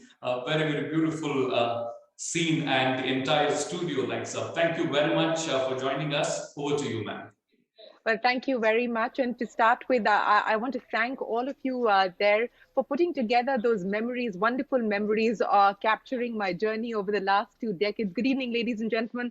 And let me start by extending my deepest gratitude to the MIT World Peace University, to Dr. Vishwanath Karad, who I believe is celebrating 81 glorious years today. So Dr. Karad, congratulations, and I wish you the very, very best of luck going forward, sir. Thank you so much for what you have done over the last so many years. I would also sincerely like to thank the very, very eminent selection committee led by the chairman, Dr. Mashelkar, who I have had the good fortune of interviewing over the last 2 decades, several times during the course of my career. I feel extremely privileged today as I share this recognition with people that I have long admired and people who have inspired me, but it would be unfair and pompous on my part to not acknowledge the immense contribution made by mentors that I've had the good fortune to be associated with, and there are many, including Mr. N.R. Narayanamurthy, Raghav Behel, Karan Thapar, Senthil Chengalvarayan, and so many more. They have all helped shape my journey and made me who I am today and helped me develop the skills that I use today as a broadcast journalist. Ladies and gentlemen, this award is also truly a reflection of the diligence and the work ethic of my team here at CNBC TV 18. Let me borrow from legendary investor Warren Buffett's book title. My team makes me want to tap dance to work every day and make coming to work worthwhile. And that is why I so enjoy what I'm doing. And that is why I've stayed with CNBC TV 18 for over 21 years. It's been a fascinating journey. I've always believed that when passion and purpose combine, magic happens, and I've been very lucky to have experienced that magic during the course of my career. My passion has been storytelling, and my purpose as a journalist has been to do exactly that. Now, very often people assume that because I lead a business news channel, my focus will only be on the stock markets or at best reading corporate balance sheets. But I believe that our responsibility and our duty to our viewers is much more than that. And I've persevered to change that assumption over the last 2 decades. We made it our business to tell stories behind those numbers. Let me use the most recent example of the Union Budget, which I am sure all of you have been watching, and I hope that you were watching it on CNBC TV 18. But when the finance minister gets up and talks about a 9% growth target, it's not just a number to us. How we get there, what that number qualitatively means for the economy and for people, that is what we want to focus on. Understanding the nuances behind the numbers is what we specialize in. I truly believe, ladies and gentlemen, that the role of the media is to inform, it is to educate, empower, and to inspire. It's also our job to hold people in positions of power to account. I've always been mindful of not taking our viewers' time for granted, whether it's 5 minutes or 25 minutes. I believe that they are dedicating that time to your television screen or to your newspaper page or whatever the case may be. And we need to value and appreciate the significance of the time that they grant us. And which is why we strive every single day to see how we can add value to their lives. Can we help them make better decisions? Can we help them understand the many changes that are taking place here in India as well as globally? Can we offer solutions? These are the questions that drive me, and these are the questions that drive us in our newsroom every single day. It's also our firm belief that we must not pretend that we know it all, or that we have answers to all of the questions. And hence, I have tried very, very hard to bring together people with the right credentials, with the expertise and experience to help us on delivering on the promise of providing credible, actionable insights to our viewers. Let me give you the most recent example of how we covered the COVID-19 pandemic. Now, some of you might think that why did we as a business channel spend hundreds of hours of programming trying to understand the impact of the COVID-19 pandemic? We brought together experts who understood what the pandemic was actually doing to the economy, what it was doing to health and mortality, what it was doing to employment, what it was doing to digitization and technology, to education and learning loss. And it was our endeavor to help try and connect the dots and understand what we would look like as the world emerges through the course of this pandemic. We are very, very mindful of not disseminating verified information. I mean, all of us are so used to now, messages hitting our WhatsApp boxes, and everyone assumes that because it's on WhatsApp, it must necessarily be true. But we've made it our business on a daily basis to try and ensure that we only put out verified information for our viewers. We've also been very, very mindful of conscious of the fact that we don't create a sense of panic. And there is a difference between creating panic and not sugarcoating the truth. We bring you what are concerns. We bring you the red flags, but not with a sense of panic, which basically means that we attempt to try and help you understand what's going on, not overwhelm you with information. What's also happened over the last few years, and as I look around the media landscape, sometimes I feel like there's a little bit of an existential crisis that I'm suffering from, because it is not our job, as I believe the role of the media to be, it's not our job to tell people to shut up or to shut voices down or shut opinions down. I believe our role as the media is to engage in robust dialogue, is to engage in meaningful conversation, is to actually have a constructive debate. It is not our job to bring you only one kind of voices. It is our job to bring you diverse opinion and diverse views. And that is what we strive to do at CNBC TV 18. And that is what continues to drive me as a journalist. I take heart from the fact that it was Marcus Aurelius who said that the nearer a man comes to a calm mind, the closer he is to strength. So that is my approach to my craft, and that is my approach as I come on to my nightly news show, where there is no screaming, there is no shouting, but there is plenty of meaningful information. At least that's what I hope that our viewers can benefit from. So once again, I would like to thank the jury. I would like to thank the MIT group of institutes for this recognition, for honoring me. I wish that we could have done this in person in Pune. It would have been nice for me to come back to Pune. I spent 2 glorious years doing my master's program at the University of Pune, so it would have been a homecoming of sorts. But once again, thank you so much. And I would also like to thank my parents for giving me the power to chase my dreams and to go after what I believe in. Thank you once again. Appreciate this honor.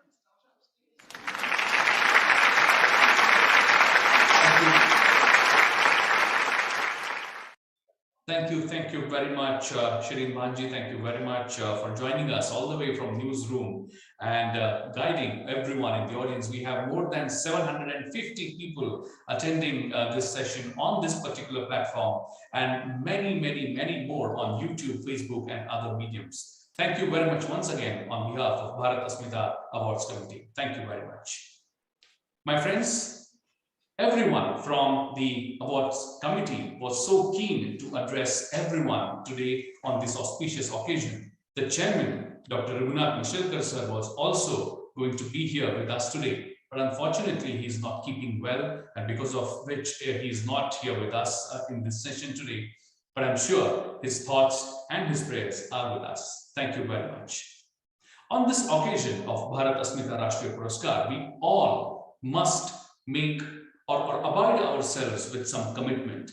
And today we have with us a first year student of MPG 17 batch, Vidhi Balsapure, to share an oath with all of us. So we all are at different places right now, but I'm sure we all can repeat the oath wherever we are after she says or she gives us the oath, and store the message in our memories and hearts. Over to you, Vidhi. बहुत बहुत धन्यवाद sir. आज के इस अविस्मरणीय अवसर पर हम संकल्प करते हैं कि हम भारत अस्मिता राष्ट्रीय पुरस्कार 2022 में सम्मिलित सभी सहभागी यह प्रण करते हैं कि देश की आन बान और शान पर हम आँच नहीं आने देंगे।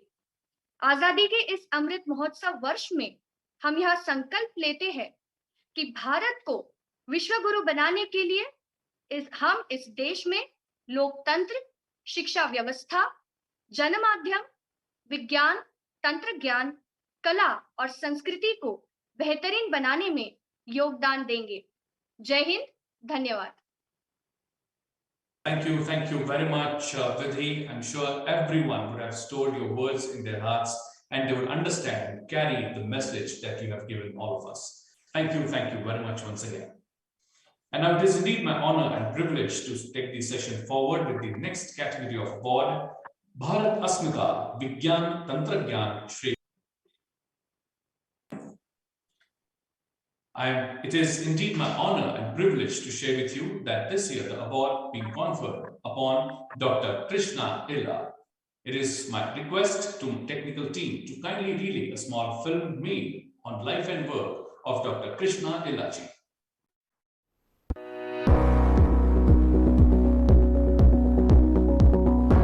Dr. Krishna Ella is the Chairman and Managing Director of Bharat Biotech International Limited, the company which developed India's indigenous COVID-19 vaccine, Covaxin.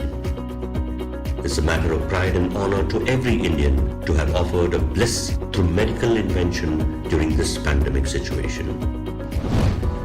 Dr. Krishna Ella studied at the University of Agricultural Sciences, Bangalore, the University of Hawaii, and the University of Wisconsin-Madison in the US, and worked at the Medical University of South Carolina, Charleston. Bharat Biotech started with assistance from Technology Development Board, Government of India, also partnered global and government entities such as the Bill and Melinda Gates Foundation, Wellcome Trust, CEPI, Department of Biotechnology, GOL, etc., to advance innovative healthcare solutions for neglected diseases and for various clinical programs, and has received over US $300 million in grants so far. He is a visiting member of the board at University of Wisconsin and is also a recipient of more than 100 national and international awards, including Best Technology and Innovation Award, Prime Minister of India 2008, the JRD Tata Best Entrepreneur of the Year, Marico Innovation Award, and University of Southern California Asia Pacific Leadership Award, etc., including honorary doctorate degrees conferred most recently by Amity University and KSN University of Agricultural and Horticultural Sciences, Shivamogga. He has been conferred with several prestigious awards like the ET Now Special Recognition for Healthcare Industry Award, JRD Tata Best Entrepreneur of the Year Award, Marico Innovation Award, and BioAsia Genome Valley Excellence Award. we warmly welcome Dr. Krishna Ella.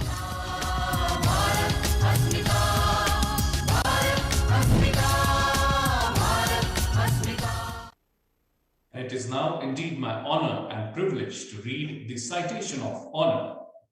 Dr. Krishna M. Ella, founder, chairman, and managing director, Bharat Biotech International Limited, being conferred Bharat Asmita Vigyan Tantragyan Shresth Award for the best use of science and technology through innovation.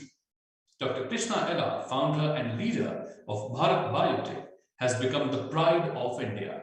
He has been recently in the limelight as Bharat Biotech has developed the highly successful co-vaccine, the first indigenous vaccine against COVID-19. This single achievement, only one of his innumerable other accomplishments, has placed India in the forefront of the global fight against the menace of COVID. Born to a Telugu-speaking agricultural family, he went on to become gold medalist at the university.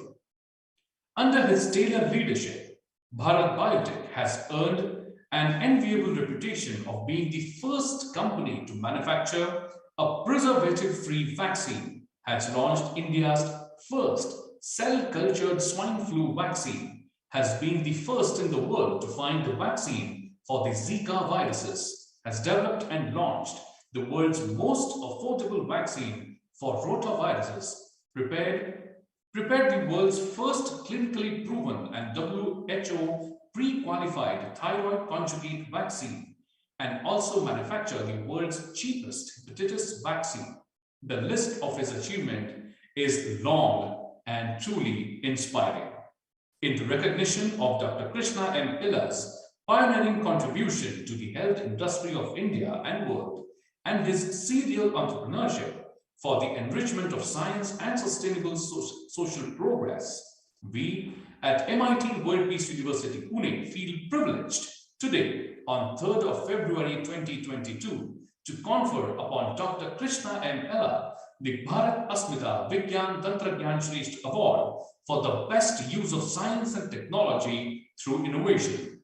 Bharat signed Bharat Asmita National Awards Committee Chairman Dr. Raghunath E. Mashelkar, Executive Chairman Professor Dr. Vishwanath D. Karad, members Dr. Vijay Bhatkar, Dr. Shyam Benegal, Shri Nadir Godrej, Srimati Ritu Chabria, and founder and convener Rahul Karad.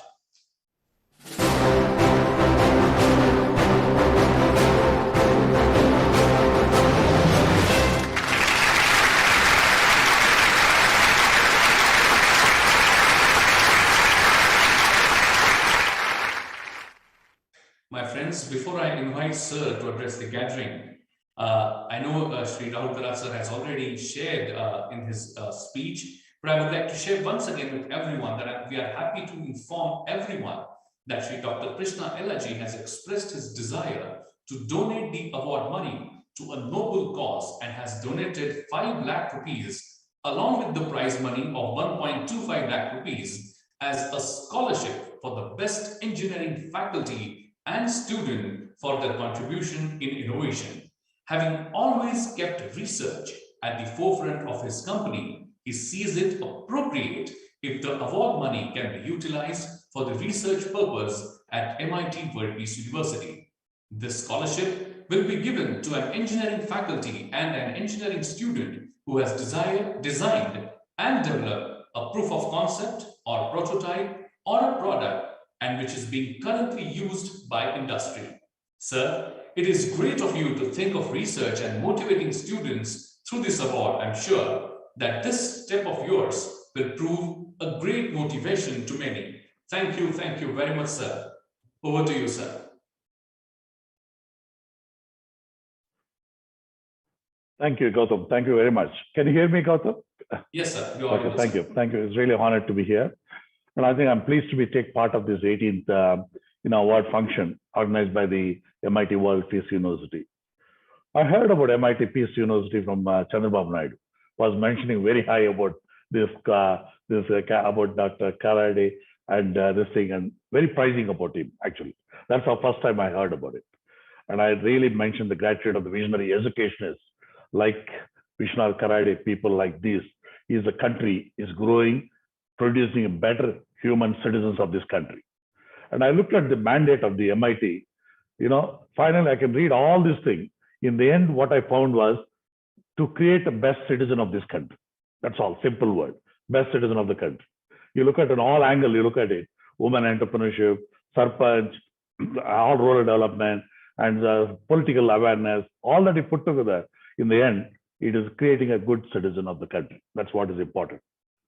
And I want to thank Rahul also, Rahul Karad, and all the members. I think, we have Dr. Bhatkar, who is the father of computer science. It's really honored, to see him in the photo like this. And I never met him, but I have read so much about him. And he's heading the Nalanda University. That's where where the knowledge was started. Where Nalanda University was the place where education and higher education was started. And today he's heading that. It's really a privilege and honor. And I think I want to thank everybody, Madam Srimati, Ritu Chabria, Suhasini, and Chitnis, Gireesan, and Gautam. All of you, thank you very much for being here. And I want to congratulate all the fellow awardees of this thing. And my friend Kavil is there, whom I know for last 20 years in ISB. He's a good friend of mine and family friend of us. And he is also there. He's received the award. I'm really, I think he deserves more than me, actually, to be frank with you, honestly. Okay, he created so many inspiring entrepreneurs in ISB school. I think it's really good. My message to two things under the faculty and to students, very simple. Faculty, I have not forgotten my teacher who was in a third grade student, when a fifth grade student, a fifth standard. Who was my best teacher, who was the worst teacher, I still remember. So please remember, when I'm a 65, I still remember my teacher at the third standard and fourth standard. That means they're so important in the life of every citizen of this country. Every kid who comes out remembers the best teachers. So you are in the great profession to create the future of India. It is in your hands. It is in your hands, faculty. And I think, I always tell very simple thing. Faculty, always tell them, be positive to the students. Don't be negative. If you create a negativity, that creates a more negative citizens of the country. We don't want that. We want more positive citizens of the country. And I always tell, don't discriminate the kids. If you discriminate, they will never forget in life. Okay? And always, just don't bring politics. If I belong to one X party, don't bring that politics to the kid. Because keep away from all that. Because we are neutral. Teacher is truly a role model for the kids. You have to create a role model category of that one. And I think, always tell my teacher in Wisconsin, Madison, he told me one thing, think science in a simple language. If you think simple language, you'll find the best solution in the world. And if you think simple, you'll teach better. And when we try to complicate the subject, very complicated manner, thinking that we will get more respect if you complicate the subject. It is not true. If you make it simple and make the fundamentals, even assume, one of my boss told me, you have to explain a science biotechnology to my driver who doesn't understand biotechnology, but he has to understand biotechnology. And if you think that level go, then students will get excited. But we think that students knows every fundamental. No, not all of them. So you start with simple fundamental, teach them in a simple language, and I think you will create a wonderful impact in their mind and their heart, and you will remain ever be in their mind. Because keep that in mind, every kid you are educating, one day you'll be a minister, one day you'll be chief minister, one day you'll be an IAS officer, or you can be an IPS officer. Keep that always in mind. So think in that language and start thinking and treat them with certain respect. Coming to students, I'll give two messages, innovation and entrepreneurship. I think my guru, Dr. Mashalkar, when he's a visionary, I'm telling you honestly, on 2-3 reasons I'll claim. It is not that because he is there or not there. It's not that I wish him really to a speedy recovery of him. We pray for that. But what is important, he told India has to be innovative. He said that one word. Second is when neem turmeric things patent, he brought some ideas.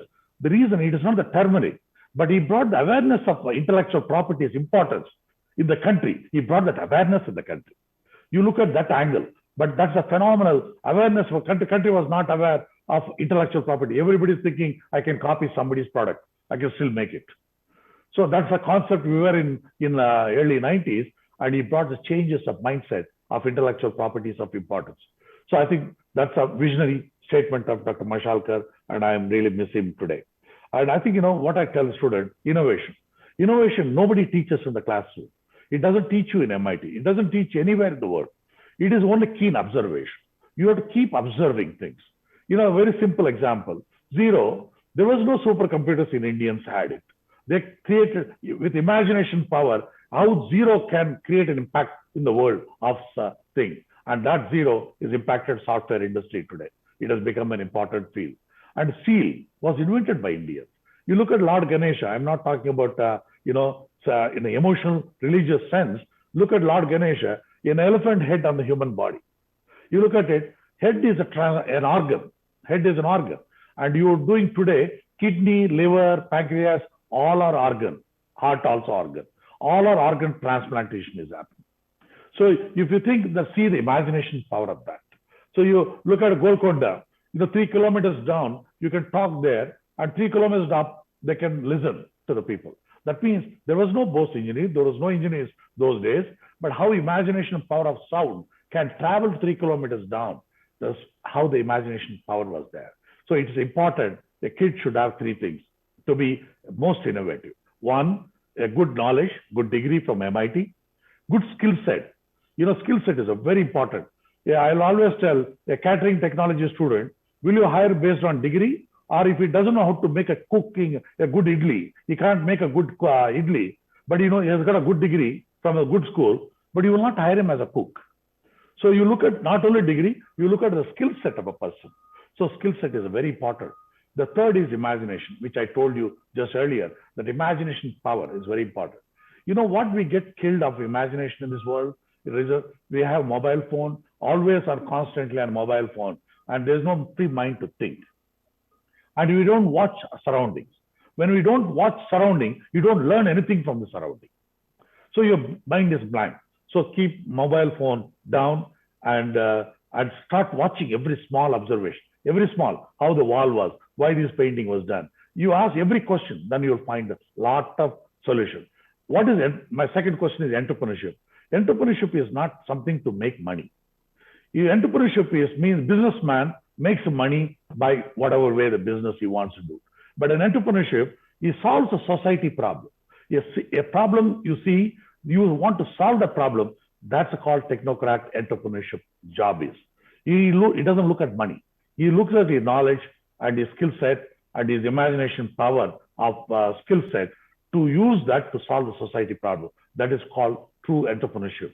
And everyone can be an entrepreneur. You don't need to, it is not taught in any classroom or MIT, or nobody teaches you. It is only in you, how you watch all this observation. And entrepreneurship is what I started Bharat Biotech. My mother said only one thing: son, you have 9 inches stomach. How much ever money you make, you can't eat more than 9 inches stomach. Come back to India, do whatever you like to do. And today you come back, the 9 inches become with the 4 inches with all the problems in life. So you can't even eat more than that also. Okay. I think, the life is becoming smaller as we grow, as we become richer also, my stomach becomes smaller. So I think look at bigger solution to solve the problem. And I think every one of us can solve every society problem. And I always tell faculty also should imbibe that type of ideas in the children's mind, that you see a something society problem.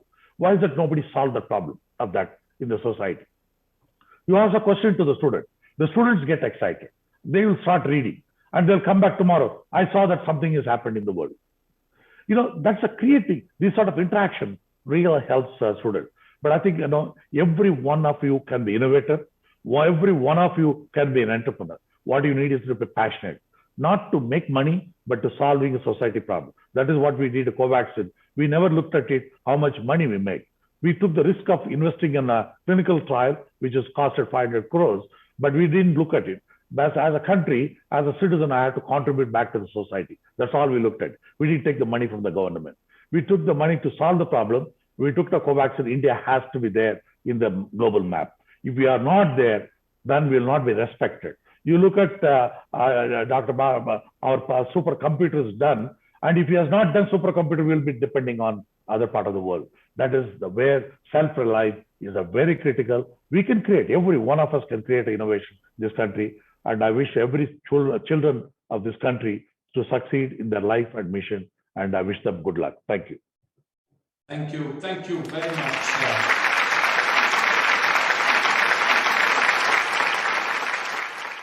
Thank you very much, Dr. Krishna. Professor Gautam, what I feel, I'm just intervening that Dr. Ella, the very emotionally he shared all his feelings as an entrepreneur, as a great leader of this country. I request all the members in this background of COVID and Corona, this very important company, what they have done for the country. I will request all the members to stand and give a standing ovation at our... No, sir. No, sir. Please do not. No.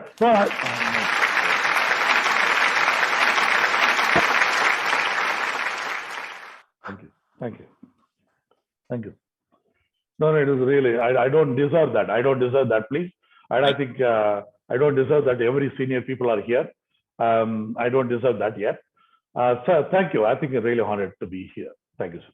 Thank you very much, Dr. Krishna Ella ji. But I would like, before you leave us, I would like to share one very important thing with you, that this university, MIT World Peace University, under the leadership of Shri Rahul Karad sir, is doing something really great, and I'm sure we will see the impact of that very soon. You will be surprised to know, Dr. Ella ji, that every faculty of this university, every teacher, no matter he is from engineering or liberal arts, has been given 1 lakh rupees in advance. And only mandate is that that faculty member can spend that money only on innovation project with the student. Faculty cannot spend it on a research project of his or her own. But if he wants to spend the money, it has to be spent with student on innovation project. And I'm sure this will have its huge impact in time to come, which underlines what you said in your speech just now. Thank you, sir. Thank you very much once again. Thank you. On behalf of everyone here in this site. Thank you very much. My friends, probably now I have reached the most challenging part of this session. Talking about Honorable Revered Professor Dr. Vishwanath Karad sir is always a question which is never answered. What can be said about a person who is an educationist, scientist, spiritualist, philanthropist, education builder, humanist, and peace ambassador in his prosperous and purposeful life of 81 years? Revered Professor Dr. Vishwanath Karad sir embodied many community-oriented initiatives and concepts in education, spirituality, social enlightenment, and other fields. Unbelievable at first sight, so many supernatural and wonderful monuments were brought to life by Sir. Sir met many scholars, philosophers, political and social leaders, and introduced them to this organization and other activities. Sir's boldness in his passion for giving new angle to education system, disciplining the students through very different activities, as well as the method of creating awareness in society about the country, our culture, our philosophy, etc. All these things have had tremendous impact on those great people he met, and have simply come up with the congratulatory and appreciative and glorious feedback.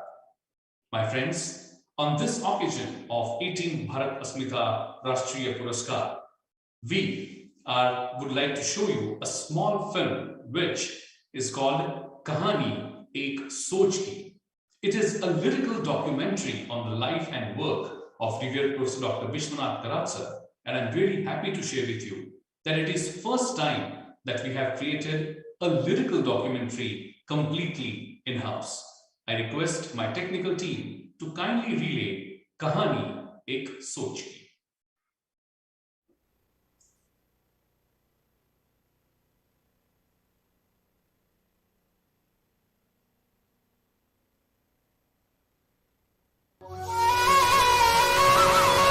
ये एक सोच है, सोच शांति की, सोच समर्पण की, सोच नई दिशा की, सोच मन के दर्पण की। ये कहानी किसी एक इंसान की नहीं, ये कहानी है एक सोच की।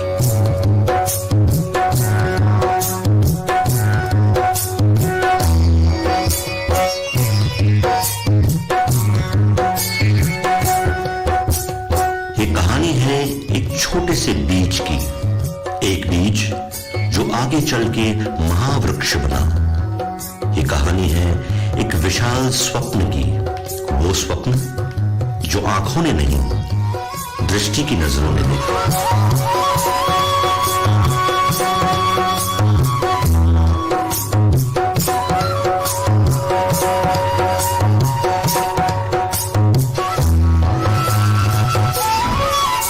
इस कहानी की शुरुआत हुई एक छोटे से गांव में 80 साल पहले। रामेश्वर रुई की पावन भूमि में, विठोबा रघुमाई की अनुपम साय में, वारकरी पंथ के मूल्य संस्कार में एक ज्ञान ज्योति का जन्म हुआ।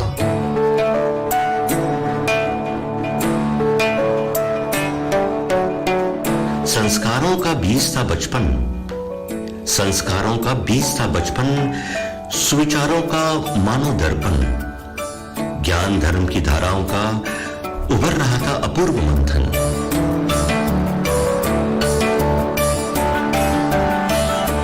कर्म ही धर्म है और धर्म ही जीवन, बस यही प्रेरणा मिली विरासत में।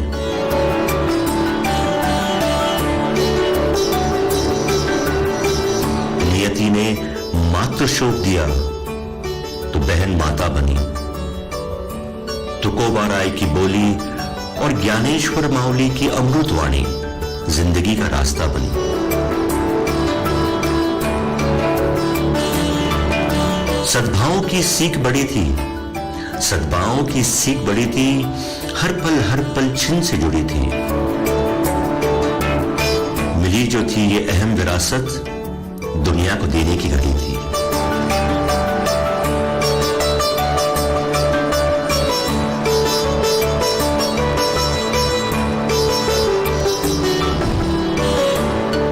जो बीज था बोया खिलने लगा,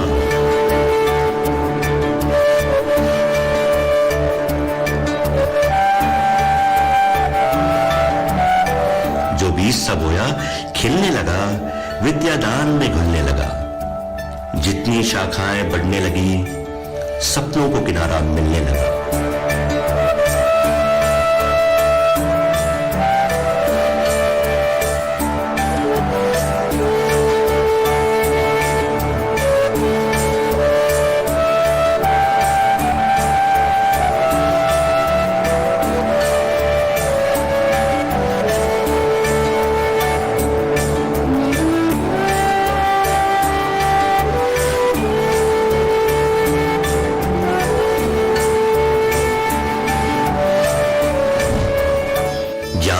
से विज्ञान तक, विज्ञान से अध्यात्म तक और अध्यात्म से शांति तक। कारवां चलने लगा, रास्ता खुलने लगा। कारवां चलने लगा, रास्ता खुलने लगा। मंजिल तो बहुत दूर थी, पर मकाम मिलने लगा।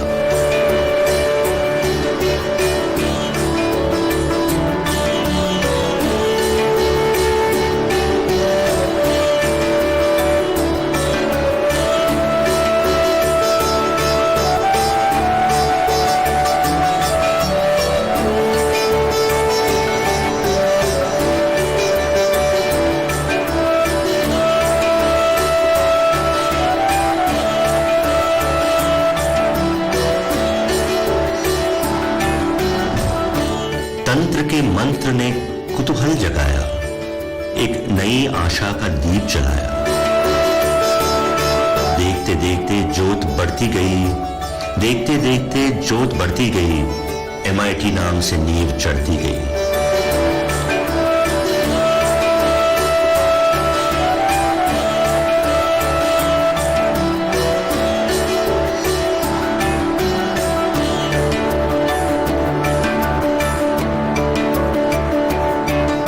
माइर्स की किरणों से आया MIT का अद्भुत सूर्य नया।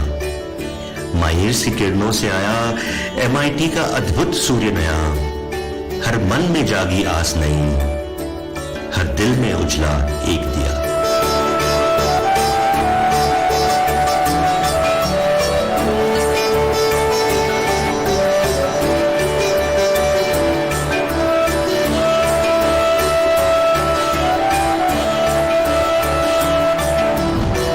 फिर से बोया बीज कोई, दिल में लेकर आस वही।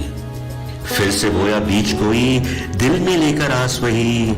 न दिन देखा न देखी रात, बस नई उड़ान और दिशा नहीं।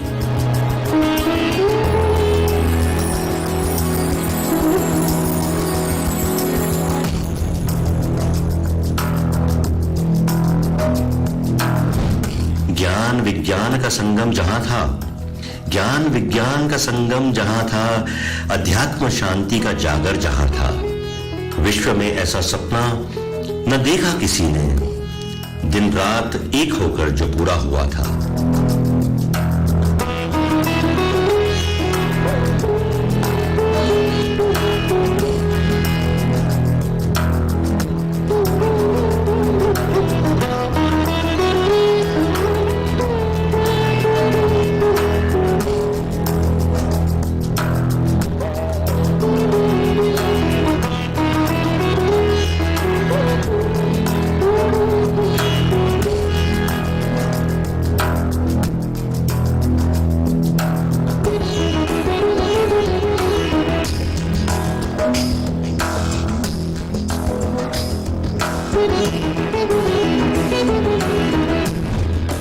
कई नहीं पढ़ाओ आए, कई पुराने मकाम मिले। इंद्रायणी की धारा से लेकर रूई रामेश्वर तक जिनकी बात चले। भारत की अस्मिता जगाई, भारत की अस्मिता जगाई, तत्व ज्ञान की सोच दिलाई।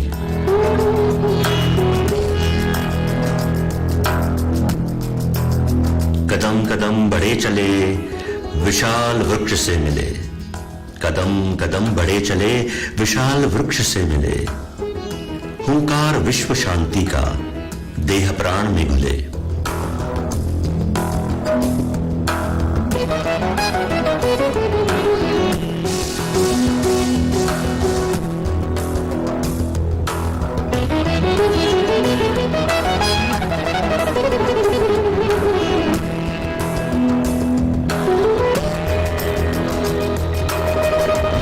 गरुड़ ध्वज बना कहीं, गरुड़ ध्वज बना कहीं, और शांति का प्रतीक भी। कहीं मुड़ा भविष्य तो कहीं जुड़ा अतीत भी।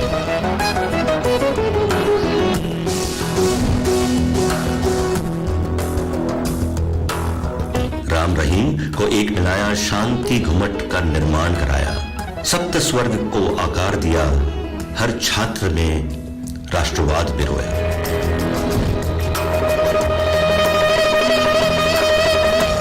धर्म देश का अभिमान जनाया, यूनेस्को के मंच पे देश का नाम रोशन करवाया।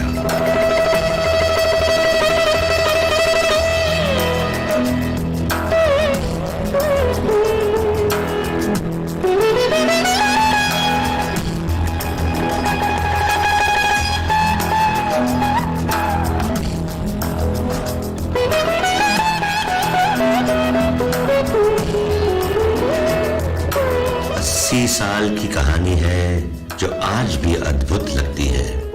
80 साल की कहानी है जो आज भी अद्भुत लगती है। समय की धारा मोड़ मुड़ी पर आज भी चलती रहती है।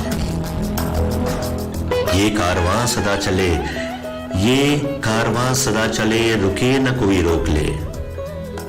अध्यात्म के प्रकाश से सद्भाव का दिया जले।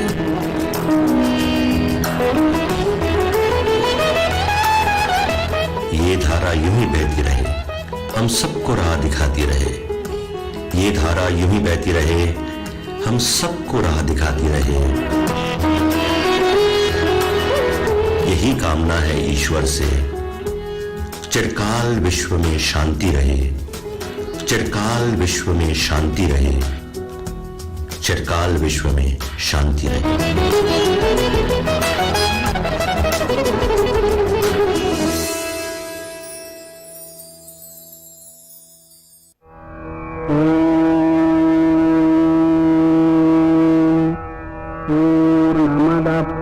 पूर्णमिदं पूर्णात् पूर्णमुदच्यते पूर्णस्य पूर्णमादाय पूर्णमेवावशिष्यते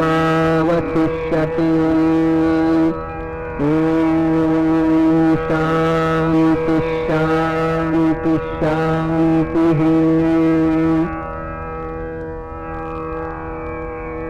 Hari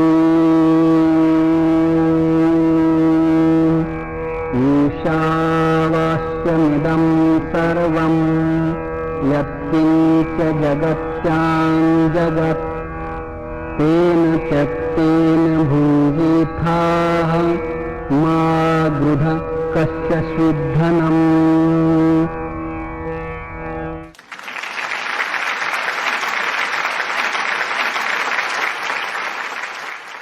What a beautiful, beautiful lyrical documentary that our entire team has put up. Really amazing. A big round of applause for the entire team for this beautiful effort.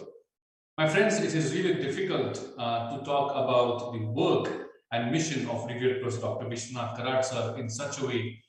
Please, it's really, really difficult to find words even to express the thoughts regarding Dr. Vishwanath Karad sir. We have seen in the movie that early in 1981, the visionary Dr. Vishwanath Karad sir saw the need of an unaided engineering colleges to cater to the demand of India that was rapidly rising in aspirations. In the subsequent years, the state of Maharashtra and indeed the entire nation but brick and mortar to his vision and to the point that it is today. India produces 1.5 million engineering graduates per year, and most of them are from unaided institutes. This has helped India to be the biggest exporter of white-collar jobs globally.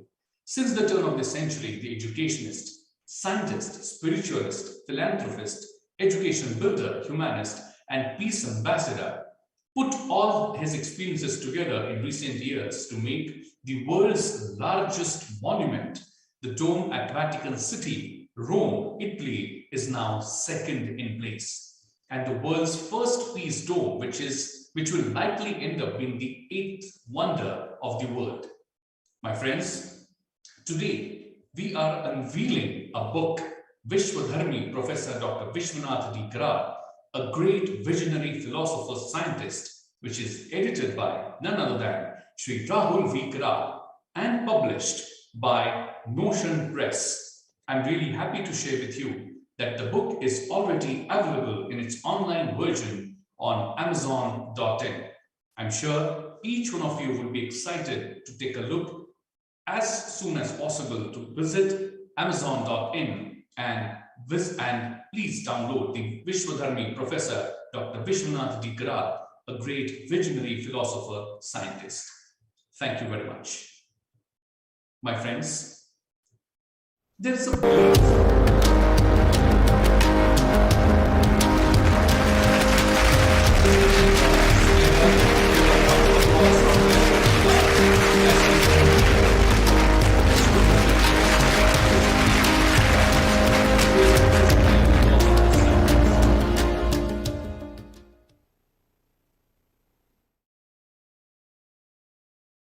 Thank you very much.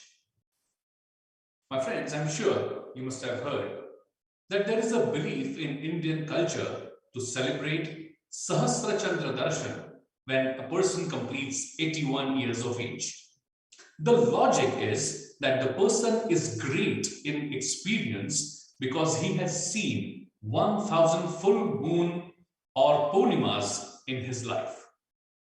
My friends, but when it comes to the life of revered Professor Dr. Vishwanath Karad sir, it would be apt to say that 1,000 full moons were fortunate to have experienced the great work and efforts of revered Professor Dr. Vishwanath Karad sir towards achieving the goal of world peace. Let's put our hands together and welcome with a big round of applause as I invite and request the UNESCO chair holder, founder, and chief patron of MAEER's MIT Pune and president of MIT World Peace University and creator of the World Peace Dome, executive chairman of Bharat Asmita National Awards, revered Professor Dr. Vishwanath Karad sir.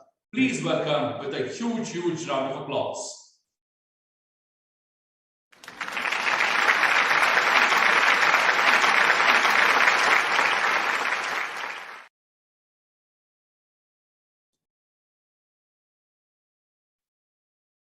all my learned friends who are honored today, Mr. Dr. Kavil Ramachandran, Gaurav Gogoi, Krishna Ella, Shireen Bhan, and the two friends. I am yet to listen to them, but I'm grateful to all of you for the very words of wisdom which you have spoken just now.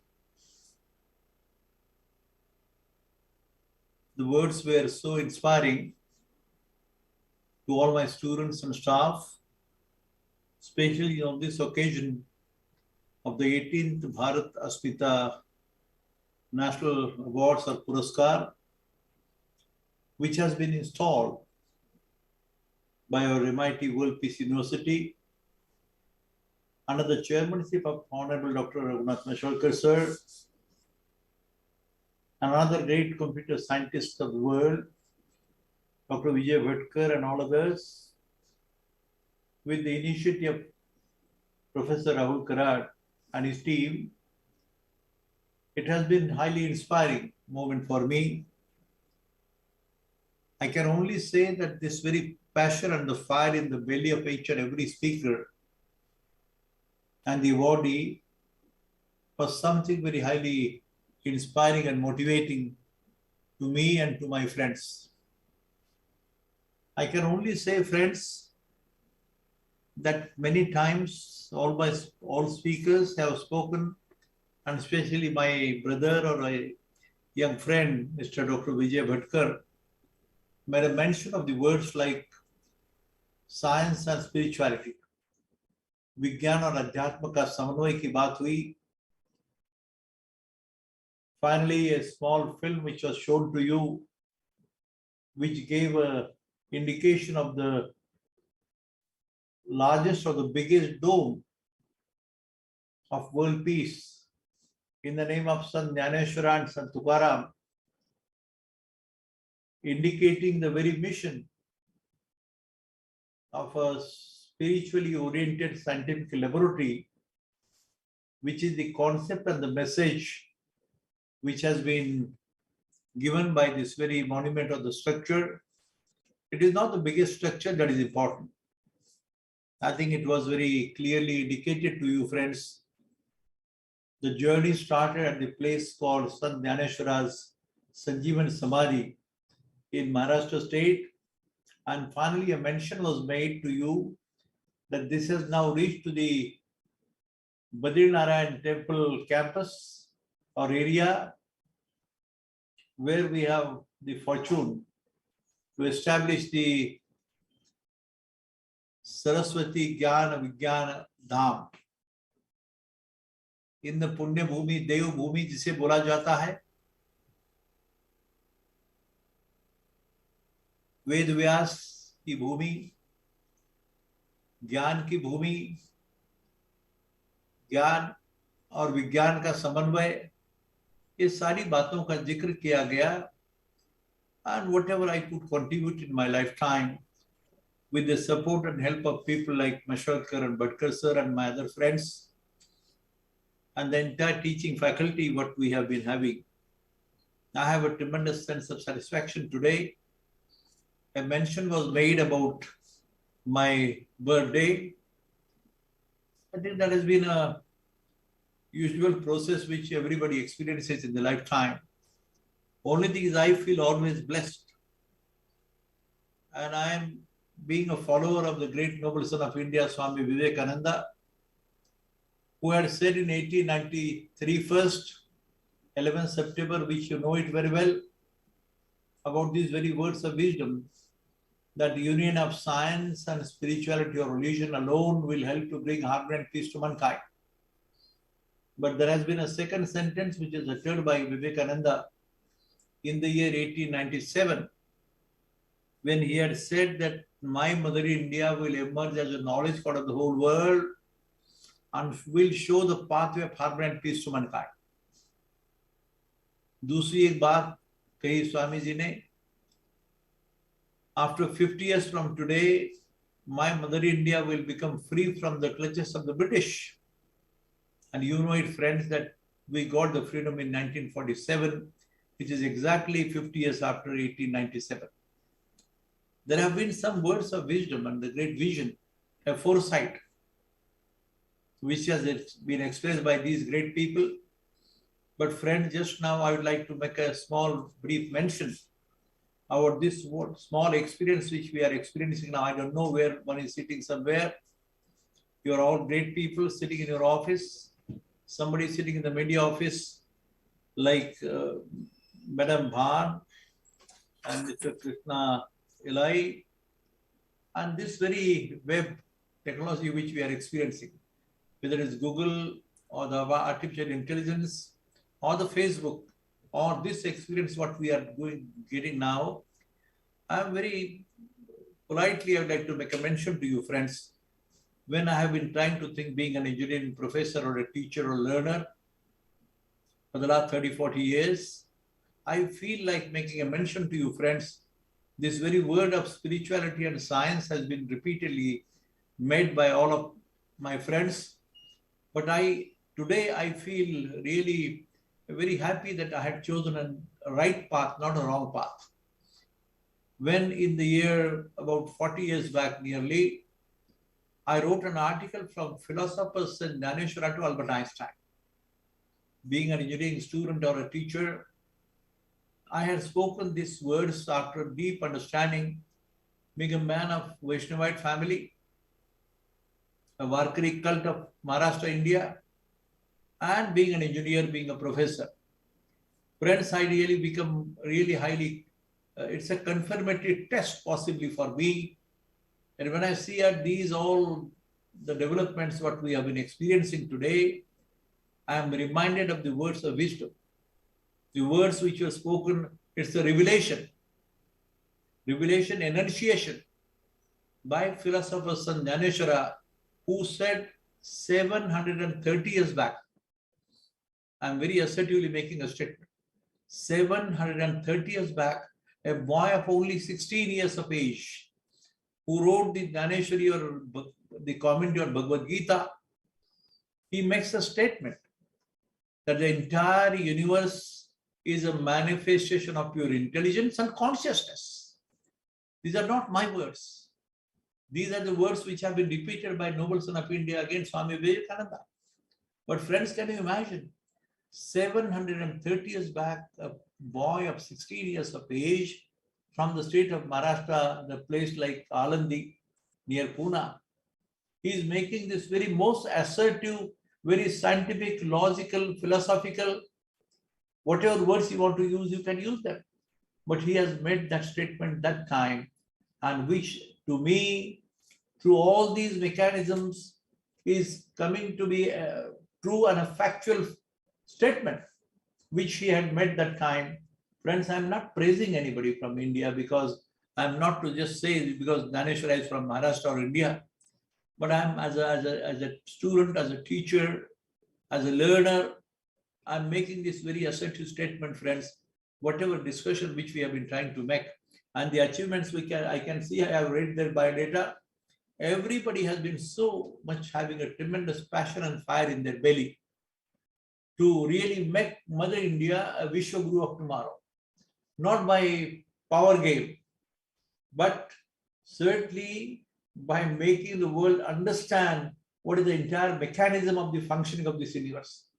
Brahmanda kya hai, universe kya hai, badi baatein hain bahut si, like a God particle, Anurenu, Thupada, Thuka, Akashvara, so many things are there, friends. I have a satisfaction today, especially on this occasion of my birthday and the Bharat Asmita Awards Puraskar Day, that yes, people like you who have come together to at least see each other, talk to each other, and experience something, words of wisdom on this mission of what Mother India has to be. And I'm very confident, friends. Remember, this discussion gives me an encouragement. A sense of discipline and character building is our mission.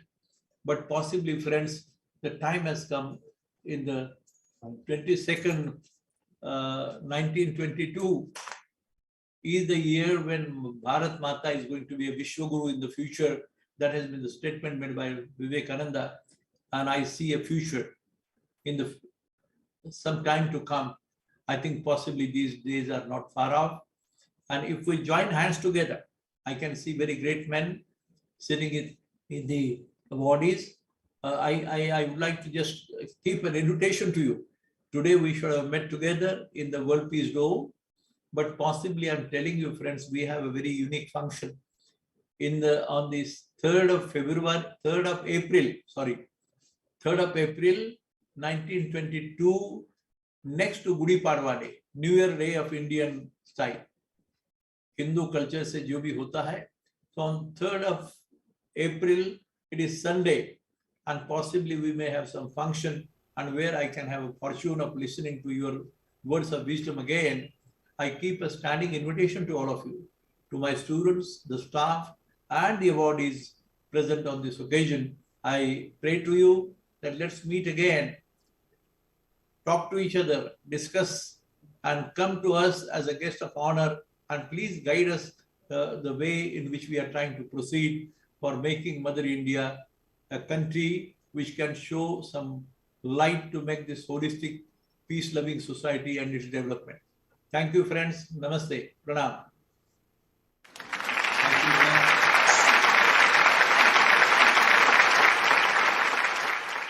Thank you very much, sir. It is really our honor and privilege to have you as our Prerna, and we always keep looking at you for the path that we should be walking in our lives. Thank you, sir. Thank you very much. My friends, it is indeed my honor and privilege to take this session forward, as we would be bestowing upon the Bharat Asmita Jana Jagran Shrestha Puraskar for the best use of film and direction upon the award-winning director, producer, and writer in South India, Sri Mani Ratnam ji. It is my indeed honor and privilege to request my technical team to kindly relay a small film made on life and work of Sri Mani Ratnam.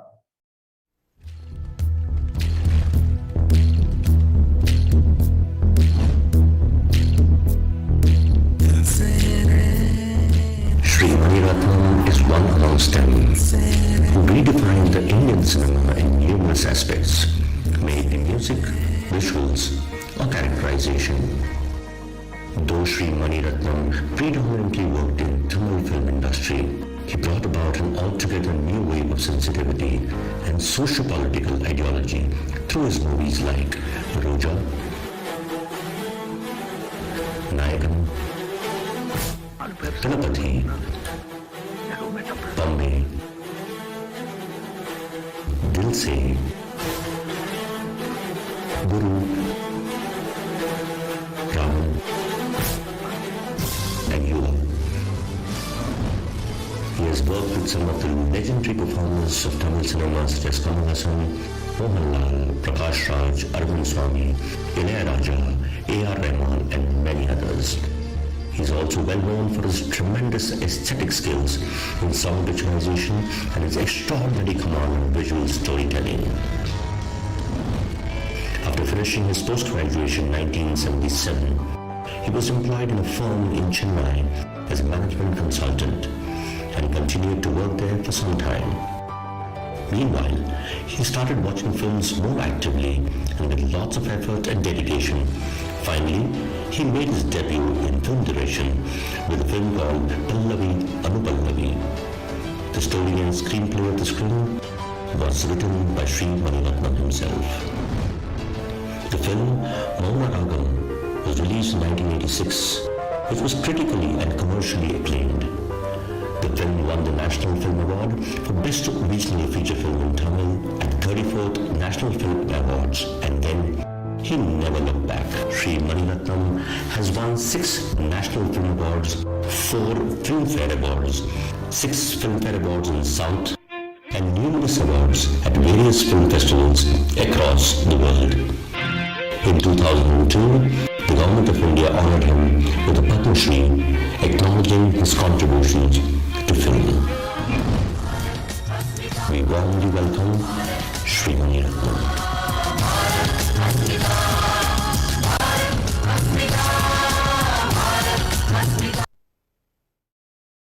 My friends, I'm really happy to share with you that today we have with us Suhasini Maniratnam ji also, who's an award-winning actress, director, producer, and writer in Tamil and South Indian film industry. It is really a good fortune that we have her presence here today in this prestigious 18th Bharat Asmita National Awards ceremony. We are really honored by your presence, ma'am. Thank you very much. And now it is my honor and privilege to read the citation of honor of Bharat Asmita Jana Jagran Shrestha Puraskar being conferred upon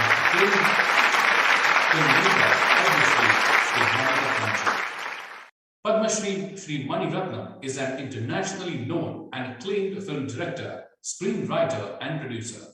Although Shri Mani Ratnam has predominantly worked in the Tamil film industry, he has brought about altogether new wave of sensitivity and socio-political ideology through his movies like Rosa, Nayakan, Bombay, Dil Se, Guru, Raman, and Yuva. Shri Mani Ratnam had quietly gone on to completing his post-graduation in management as well. Success at national and international levels came with his film Rosa, and film dealt with the issue of terrorism in Kashmir and was nominated for the Golden St. George Award at the 18th Moscow International Film Festival. Shri Mani Ratnam was honored by the Government of India with Padma Shri in year 2002. He has won 6 film awards, 4 Filmfare Awards and 6 Filmfare Awards South and many state awards. Shri Mani Ratnam is one of the most recognized faces of Indian films. It is indeed a matter of honor for us at MIT World Peace University, Pune, today on 3rd of February 2022 to bestow upon Shri Mani Ratnam the Bharat Asmita Jana Jagran Shrestha Award for the best direction for giving a new dimension to Indian cinema. Signed, Bharat Asmita National Awards Committee, Chairman Dr. Raghunath A. Mashelkar, Executive Chairman Professor Dr. Vishwanath Karad, members Dr. Vijay Bhatkar, Dr. Shyam Benegal, Shri Nadir Godrej, Srimati Ritu Chabria, and founder and convener Rahul Karad.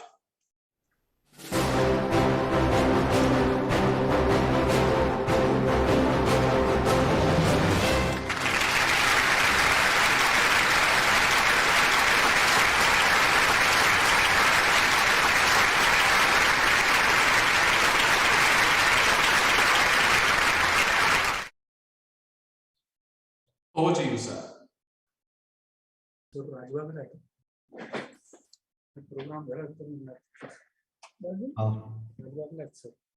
Thank you very much. Thank you very much for this. And I don't know where to start. Maybe I'll start right at the beginning. I come from a film background, but my father, my uncle, who all brought me up, were not educated. They hardly passed school. And while we were growing up, we were not allowed to watch cinema. It was banned in the house. You can study, you can play, but you cannot watch cinema. And this is how we grew. And after my post-graduation, I worked for a bit, and then I decided that I'll try my, get into films. And at that point of time, my family was worried, wondering why you have now educated, why are you coming into this? So that was a big concern for them.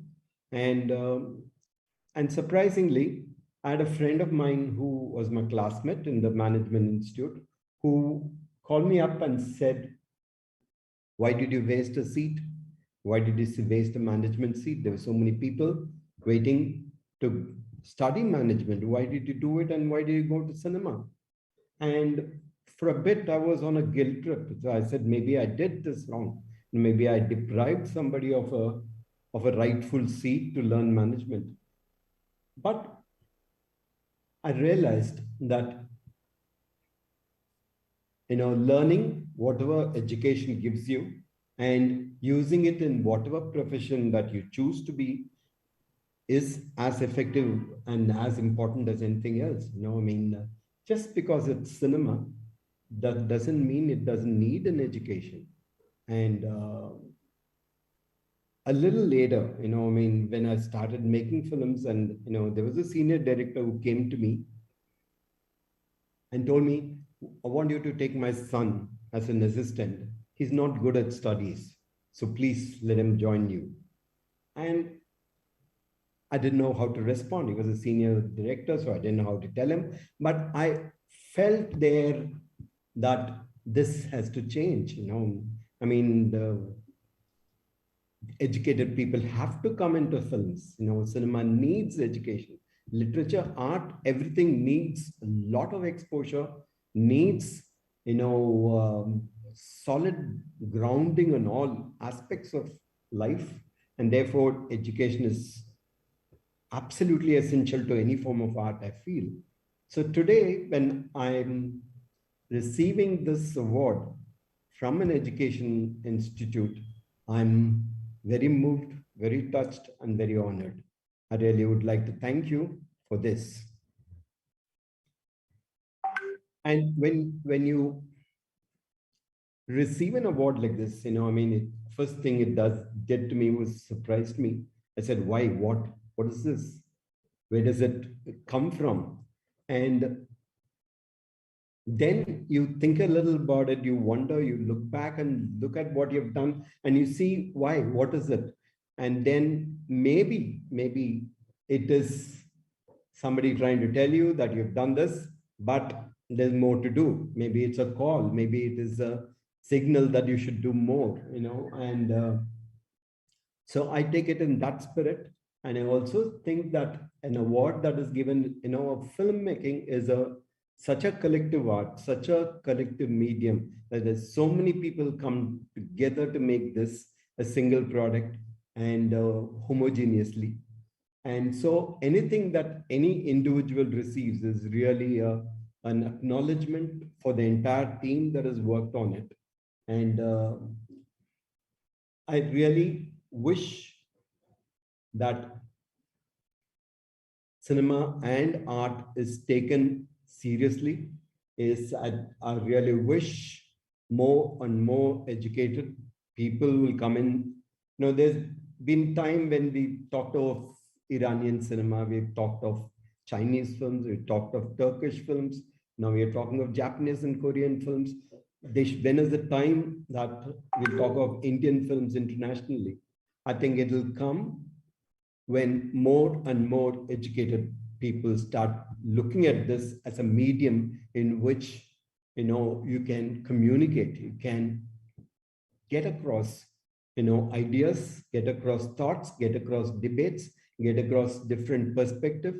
I'd just like to, go back and relook at one incident that happened to me while I was making this film called Bombay. It ran into a lot of trouble with the censor board. It just got, locked in and things like that at Bombay. It was a Tamil film made and it went to Bombay, and there it was held back for a long time. And so I had to go try to meet all the officials, battle it out and things like that. At that point of time, I met a commissioner of police there, and he told me, this film will never come out. I promise you it will never come out. I said, why? What have we done? He says, no, we are doing a lot of efforts to bring peace, and I don't want you to get this film out and restart it.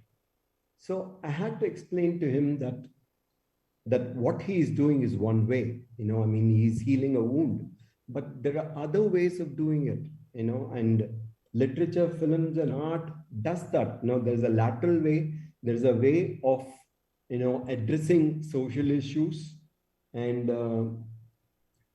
looking at it, giving a different perspective, So I think that is what films can bring in. That is why we need more, educated people, more intelligent people to come in and look at this profession as a serious profession and take this up and make us proud. I thank you once again for this. It's been a big honor, and thank you very much. Thank you, sir. Thank you very much. Thank you very much.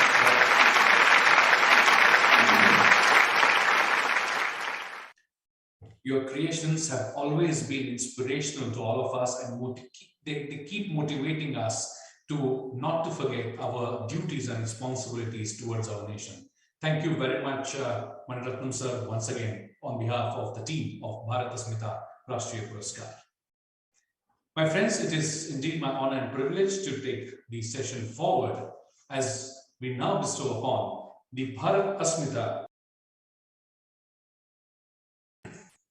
Janajagran Shrestha Puraskar Award for the best use of lyrics, music and singing on Padma Shri, acclaimed music composer and singer and founder of Shankar Mahadevan Academy, Shri Shankar Mahadevan. I would now like to request my technical team to kindly reel a small film made on life and work of Shri Shankar Mahadevan.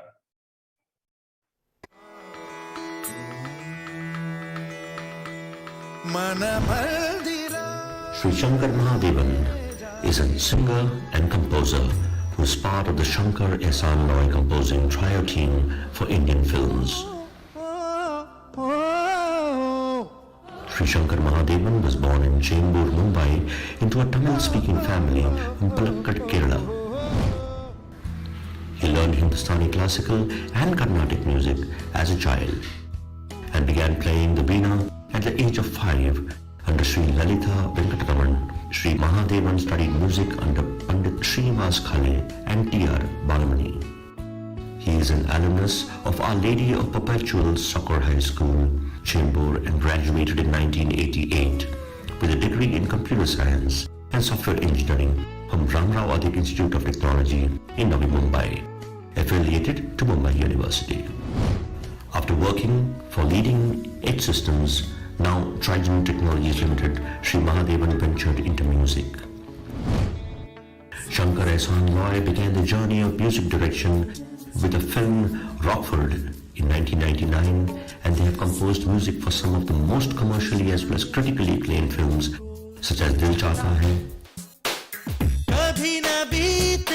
Kal Ho Na Ho, Mission Kashmir, Zindagi Na Milegi Dobara, Bunty Aur Bubbly, Laksha, Rock On,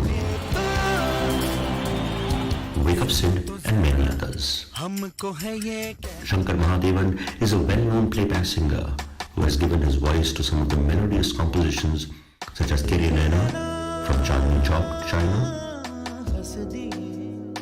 Pretty Woman from Kal Ho Na Ho, Ke Sera Sera from Pukar, and Gananayaka from the Marathi album Vishwanath Karad. His song Breathless is known as a fantastic experiment of singing an entire song in one breath. Shankar Ehsan Loy have also composed the music for Marathi film Katyar Kalzat Gulsi, which have been acclaimed as one of the finest classical bass scores. Shri Shankar Mahadevan has been felicitated with several prestigious awards, like the National Film Award for Best Male Playback Singer with the song Ma from Tare Zameen Par, Lata Mangeshkar Award by Government of Andhra Pradesh, and Padma Shri Award for his contributions to film music under the category Arts.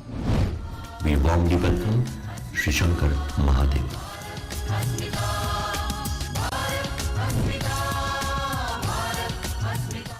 Indeed, we are honored and privileged to have you here today, sir. Thank you very much.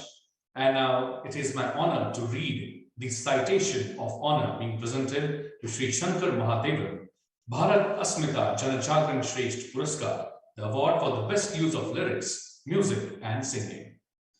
Padma Shri Shri Shankar Mahadevan is an acclaimed Indian singer and composer. He learned Hindustani classical and Carnatic music when he was a child. He graduated in computer science and software engineering from Mumbai University. Shri Mahadevan has even worked as a software engineer.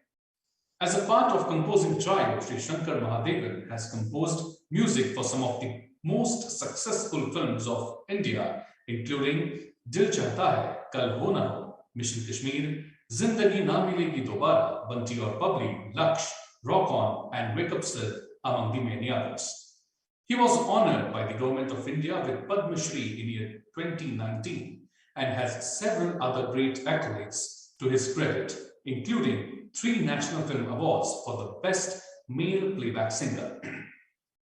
In recognition to his stellar contribution to the field of Indian music, MIT World Peace University, Pune, today, on the 3rd of February 2022, proudly bestows upon Sri Shankar Mahadevan the Bharat Asmita Jana Jagran Shrestha Puraskar for the best use of singing. Signed, Bharat Asmita National Awards Committee, Chairman Dr. Raghunath A. Mashelkar, Executive Chairman Professor Dr. Vishwanath D. Karad, Members Dr. Vijay P. Bhatkar, Dr. Shyam Benegal, Shri Nadir Godrej, Srimati Ritu Chabria, Founder and Convener Shri Rahul V. Karad.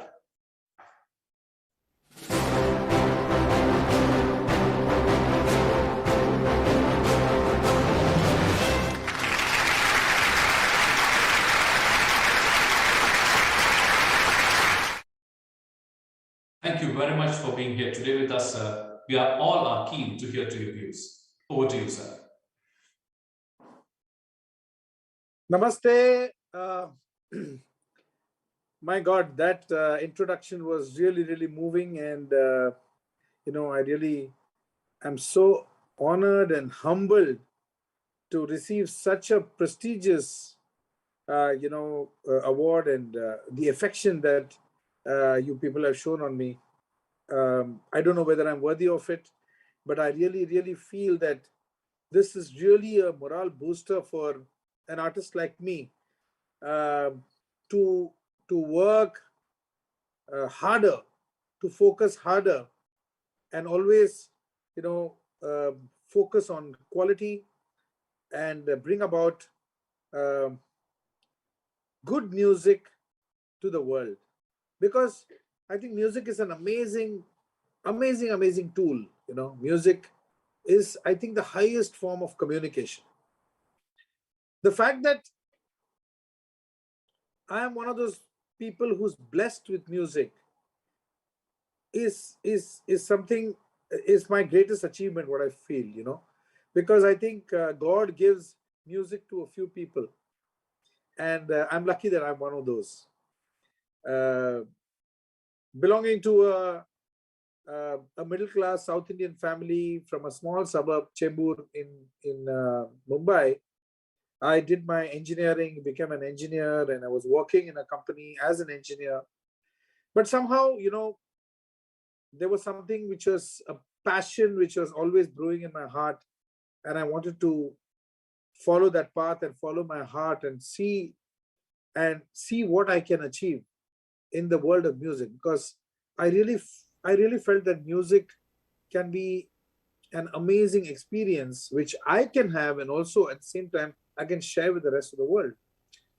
So I went into the world of music, though what I, just like Mani Ratnam sir said, education, it really helps you in the world of your core competence. My core competence is music, but I'm an educated engineer. So that engineering experience that I had has come of a great help to me in my career in music, because everything is engineering, including music. Music is about frequencies, about numbers, about time signatures, about mathematics. Music is mathematics.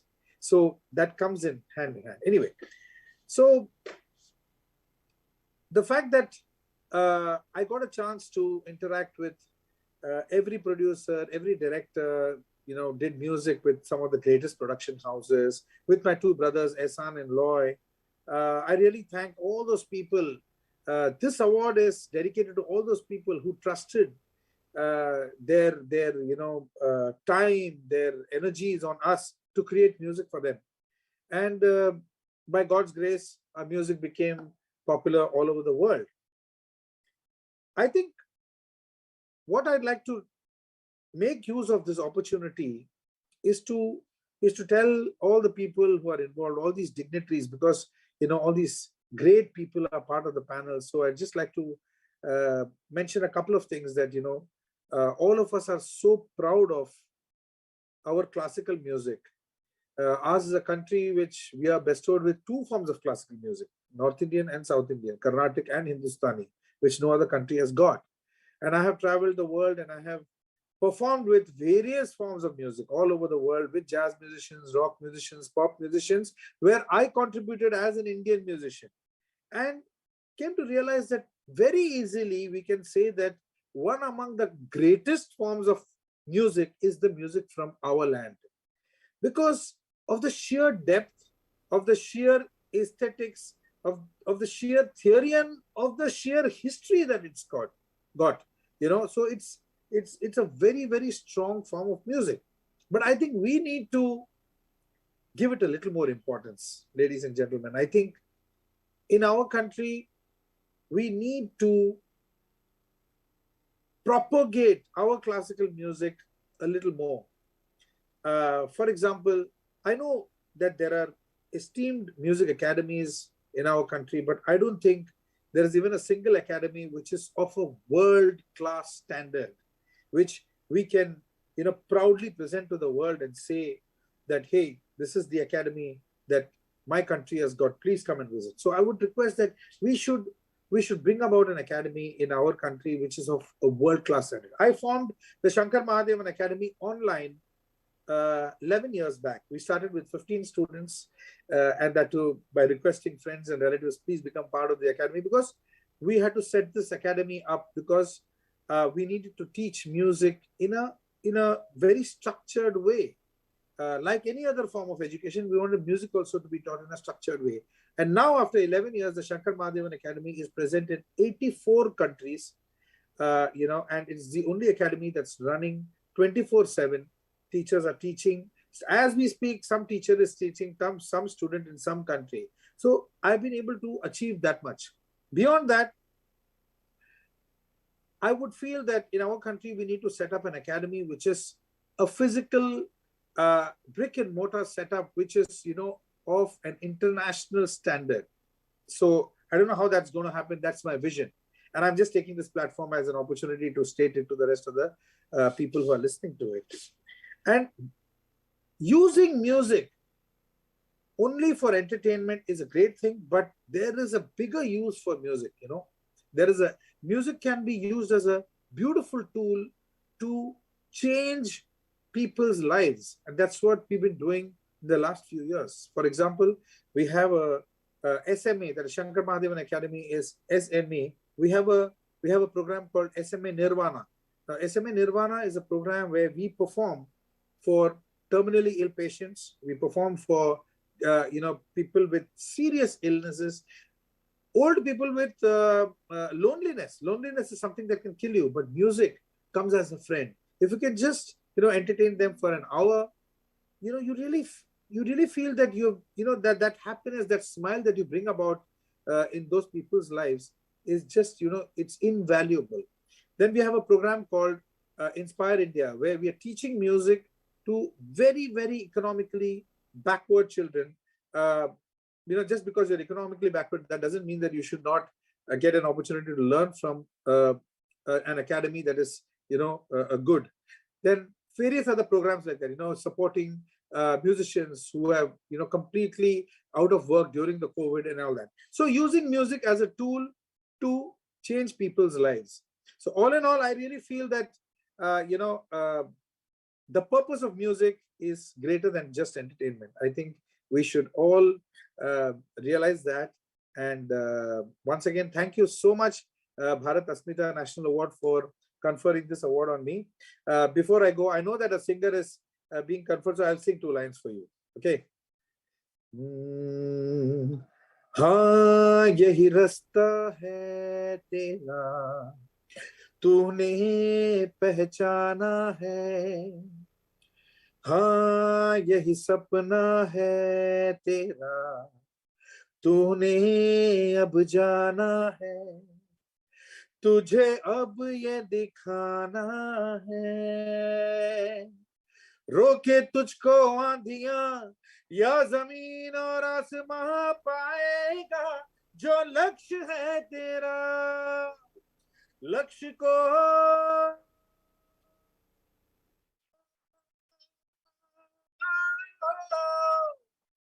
हर हाल में पाना है।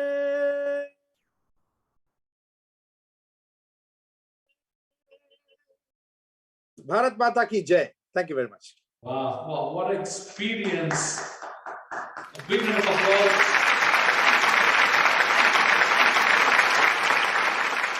No other songs, sir, would have been apt on this occasion. Professor Bapat, I just want to quickly intervene what Shankarji just now expressed his desire and truly how to institutionalize the music in the physical infrastructure is required. So this is one institution, Shankarji, where our beloved founder has constructed one of the very unique, there are Saptasar and 9 rasas, so likewise very unique structure which I can't show you right now, but we have constructed where the great Raj Kapoor Sahab family, Krishna ji, donated this land to us long back. So here we have established this one such institution, which Lata Didi is a chairman, and last almost 8 years we are working on that, and many other gurus are also associated with this institution. But I can just reciprocate my little feelings and respect what, because एक कलाकार की जो एक अंदर की भावना और जो एक पैशन होता है वो आपकी बात से अभी यहाँ पे आपने एक्सप्रेस किया बहुत सुंदर तरीके से। तो ये मेरी भी ड्यूटी है as a institution head. Our founder, the great visionary Dr. Karad, he is here, my father, and he is one such man. He always say कि संगीता अच्छा साधने तुन ईश्वर दर्शन। So my request to you is someday we meet Shankarji and really think those celebrated such institutions in US, and always we benchmark the Western world, but I think our music is much older in the world than any other country. That is my firm belief. I'm getting even the goosebumps on my this thing when I'm expressing my feeling, but you are one such epitome for the youngsters of this country and the world.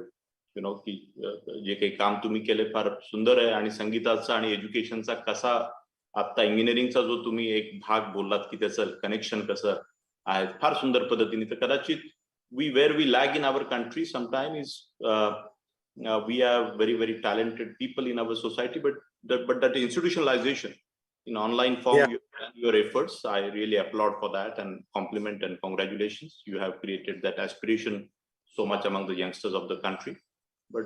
पण आपण जवळ येऊन काहीतरी करू शकू असं एक भावना वाटली म्हणून मी आता बोललो. Thank you so much. Thank you so much, sir. You made my day. I'm really looking forward to this because, you know, music has to reach out to many more people because, you know, it can change people's lives. Yeah. Hello, Bapat. Sir. Can I make some comment? Yes, sir. Please, sir. Especially Shankar Mahadevan साहब और मणि रत्नम जी। राहुल ने अभी कहा कि संगीत की साधना से ईश्वर दर्शन, but there is one more sentence, संगीत की साधना से शांत रस की अनुभूति। क्या बात है, क्या बात है। शांत रस की अनुभूति ये मेरा नहीं है, माखनलाल आपने नाम सुना होगा, पखावज वादक, द ग्रेट, दुनिया के सबसे ग्रेट माखनलाल जी, उनके शिष्य शंकर बापू अप्पेगांवकर पखावज जी, पद्मश्री, उनके मुख से ये निकल आया कि भाई यदि ईश्वर का दर्शन करना हो तो ज्ञान, कर्म और भक्ति योग के माध्यम से होता है ईश्वर का दर्शन। लेकिन संगीत की साधना ऐसी बढ़िया है कि संगीत की साधना से ईश्वर दर्शन भी होता है और शांत रस की अनुभूति भी मिलती है। उसकी अनुभूति यहाँ पे जहाँ लता मंगेशकर जी ने इसकी अध्यक्षता को स्वीकार कर ली, वो देखने लायक है। कभी मैं चाहूंगा कि 3rd of April I have said that I keep a standing invitation to all of you. It will be a very unique event of presenting this very peace dome and the Bhagavad Gita Gyan Bhavan with a big concept of science and spirituality to the whole world community in the capacity of the Vishwa Guru from Bharat की तरफ से। आपका आशीर्वाद चाहिए, हमारे मेहमान बोल के आइएगा, they will all arrange everything. But I pray to you, I request you that please let's join hands, because there is a passion and a fire in your belly to do something very good for Mother India. ये भारतीय संस्कृति का नया स्वरूप दुनिया के सामने रखने के लिए आपका जीवन है। आपने संगीत की साधना हो जो भी हो अपने लिए नहीं करते आप, ये वैश्विक भारतीय संस्कृति का दर्शन दुनिया के सामने रखना है। तो शायद उसमें योगदान होने का वक्त आ गया है. Let us join hands for some good cause and a great mission of world peace. Thank you. Pranam. I'm always ready, sir. Thank you for your blessings, and I'll be most happy to be part of anything that we can do for the betterment of music. Sir. Thank you very much, sir. Thank you very much, Shankar Mahadevan ji. What a beautiful dialogue we just witnessed. I would like to request Shankar Mahadevan ji to wait for a few more moments, because we would like to take this opportunity to share with everyone in the audience and with Shankar Mahadevan ji, Ratnam ji, and everyone in the dais, that a creation that even Professor Dr. Vishwanath Karad sir has done for entire humanity. I think this is a very apt moment where I can share that small video with everyone. I request my technical team to kindly relay.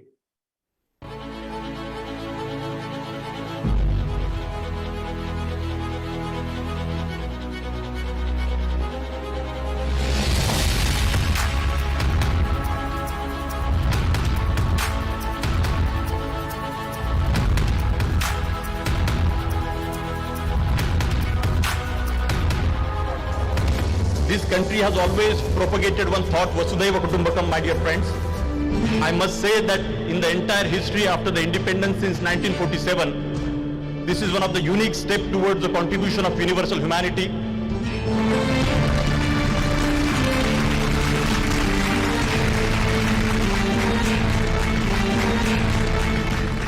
I appeal to the Vice President and Honorable Chief Minister to recognize this World Peace Dome as a structure of national and global importance and support to promote it in such a way that it evolves as one of the prominent tourism destinations of the world.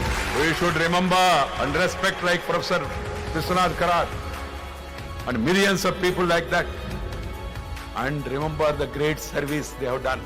They should be remembered forever. That is also equally important for all of us. This is the message of this dome. This is the idea of the dome. This is the tallest, not only in size, but also in ideas.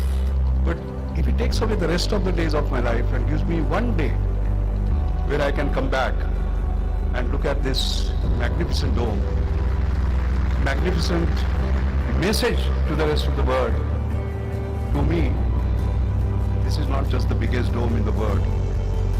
To me, this is the biggest idea, the biggest message to the world. Science without religion is lame, and we all know this: religion without science is blind.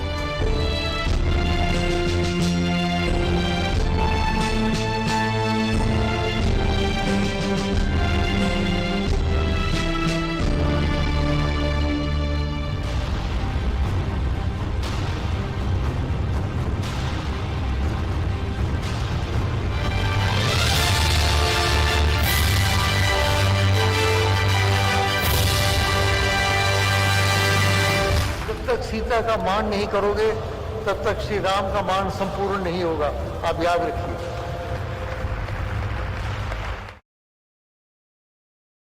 Thank you very much, sir. And I would like to share with everyone in the audience and just to gently remind Shankar Mahadevan ji. I'm sure you would remember, because you have been on our campus, the city campus. If you remember during the promotion of film Panga with Kangana Ranaut, you were there on our campus. Yes, I remember very well.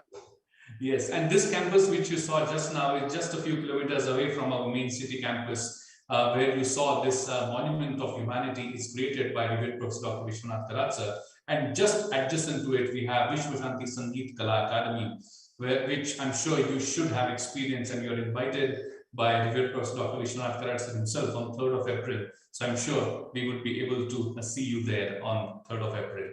Thank you very much once again, sir. Thank you very much for being here today with us.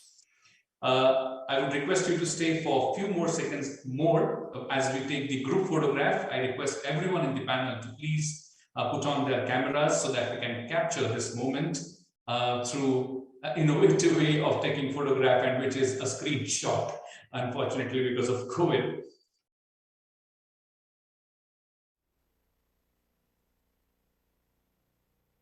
Thank you very much for participating into this group photograph. Thank you very much, everyone in the audience and all the dignitaries. As we approach towards the conclusion of the ceremony, I request the director of MIT School of Government, MIT World Peace University, Dr. K. Girisanji, to kindly propose a vote of thanks. Over to you, sir. Namaste.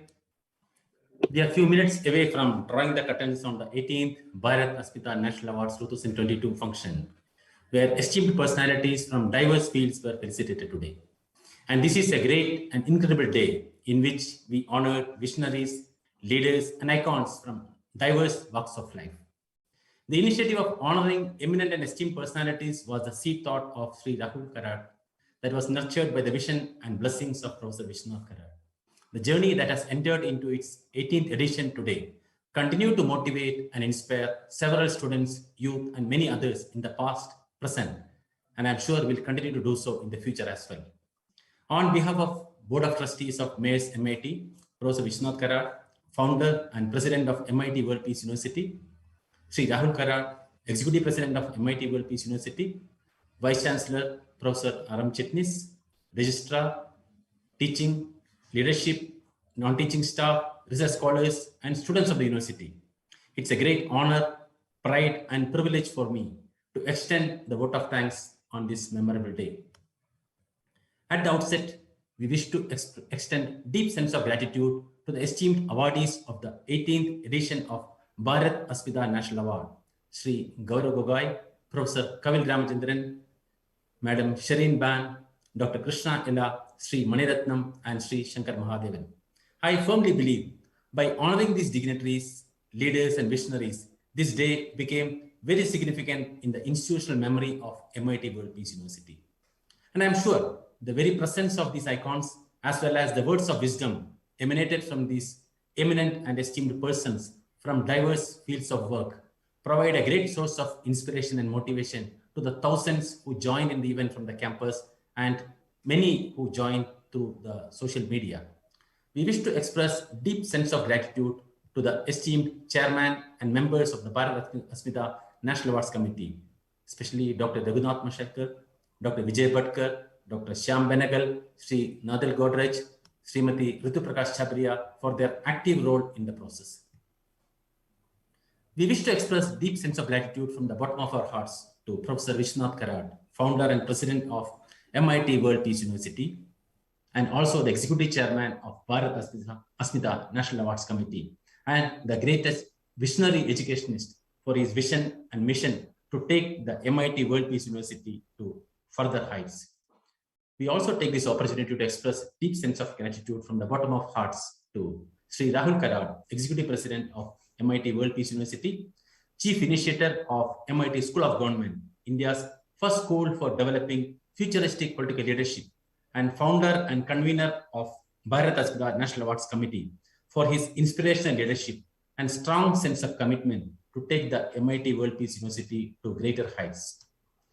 We wish to express deep sense of gratitude to Professor R.M. Chetnis, Vice Chancellor, for his leadership and support, Professor Milind Pandey, Pro Vice Chancellor, Professor Prashant Dave, Registrar, Professor Prasad Khandekar, Professor Subbarao, and deans, associate deans, directors, faculty members, non-teaching staff, scholars, and students for their active contributions in many ways. I wish to specially register our deep sense of gratitude to the members of various committees and subcommittees constituted to make this function a success. I wish to acknowledge the long and extended hours contributed by the media team, the IT team, the institutional relations team, and the events team in making this function run and happen successfully. I wish to thank Dr. Gautam Papat for being the master of ceremony and conducting the event very successfully. I take this opportunity to place on record the active and professional guidance and contributions of my colleagues, Dr. Mahesh Torve and Professor Parimal Maya Sudhakar, for the successful conduct of the 18th edition of Bharat Asmita National Awards ceremony. Thank you all from the bottom of my heart. Jai Hind. Namaste. Thank you very much for your kind words and proposing vote of thanks. Thank you very much. Professor, Just a minute, I want to just put it on the record because this is a formal ceremony, as we know. We do in a very huge way here in city of Pune, always in our institution campus where 5,000-10,000 students witness. But today it was a wonderful, the conduct by all the members, the Vice Chancellor leadership and all of the members. Professor Girisan, you covered everybody. But today I'm missing, the Dr. Raghunath Mashelkar sir, with his efforts the last 10-12 years, after Mr. Sheshan, when Dr. Mashelkar accepted to be the chairman of this very important award. I think because of his effort, our institution has a wonderful name, but Dr. Mashelkar and his efforts always attract such a great talent, and I'm truly missing him. So I just feel like sharing my mind. So thank you so much for all that efforts and everybody. Professor Bapat, it was a wonderful convening. Thank you. Thank you. Thank you, sir. Thank you very much. With this, we have come to the end of 18th Bharat Asmita Rashtriya Puraskar ceremony. I would now like to request everyone in the audience to please join their hands, close their eyes, and wholeheartedly participate in universal anthem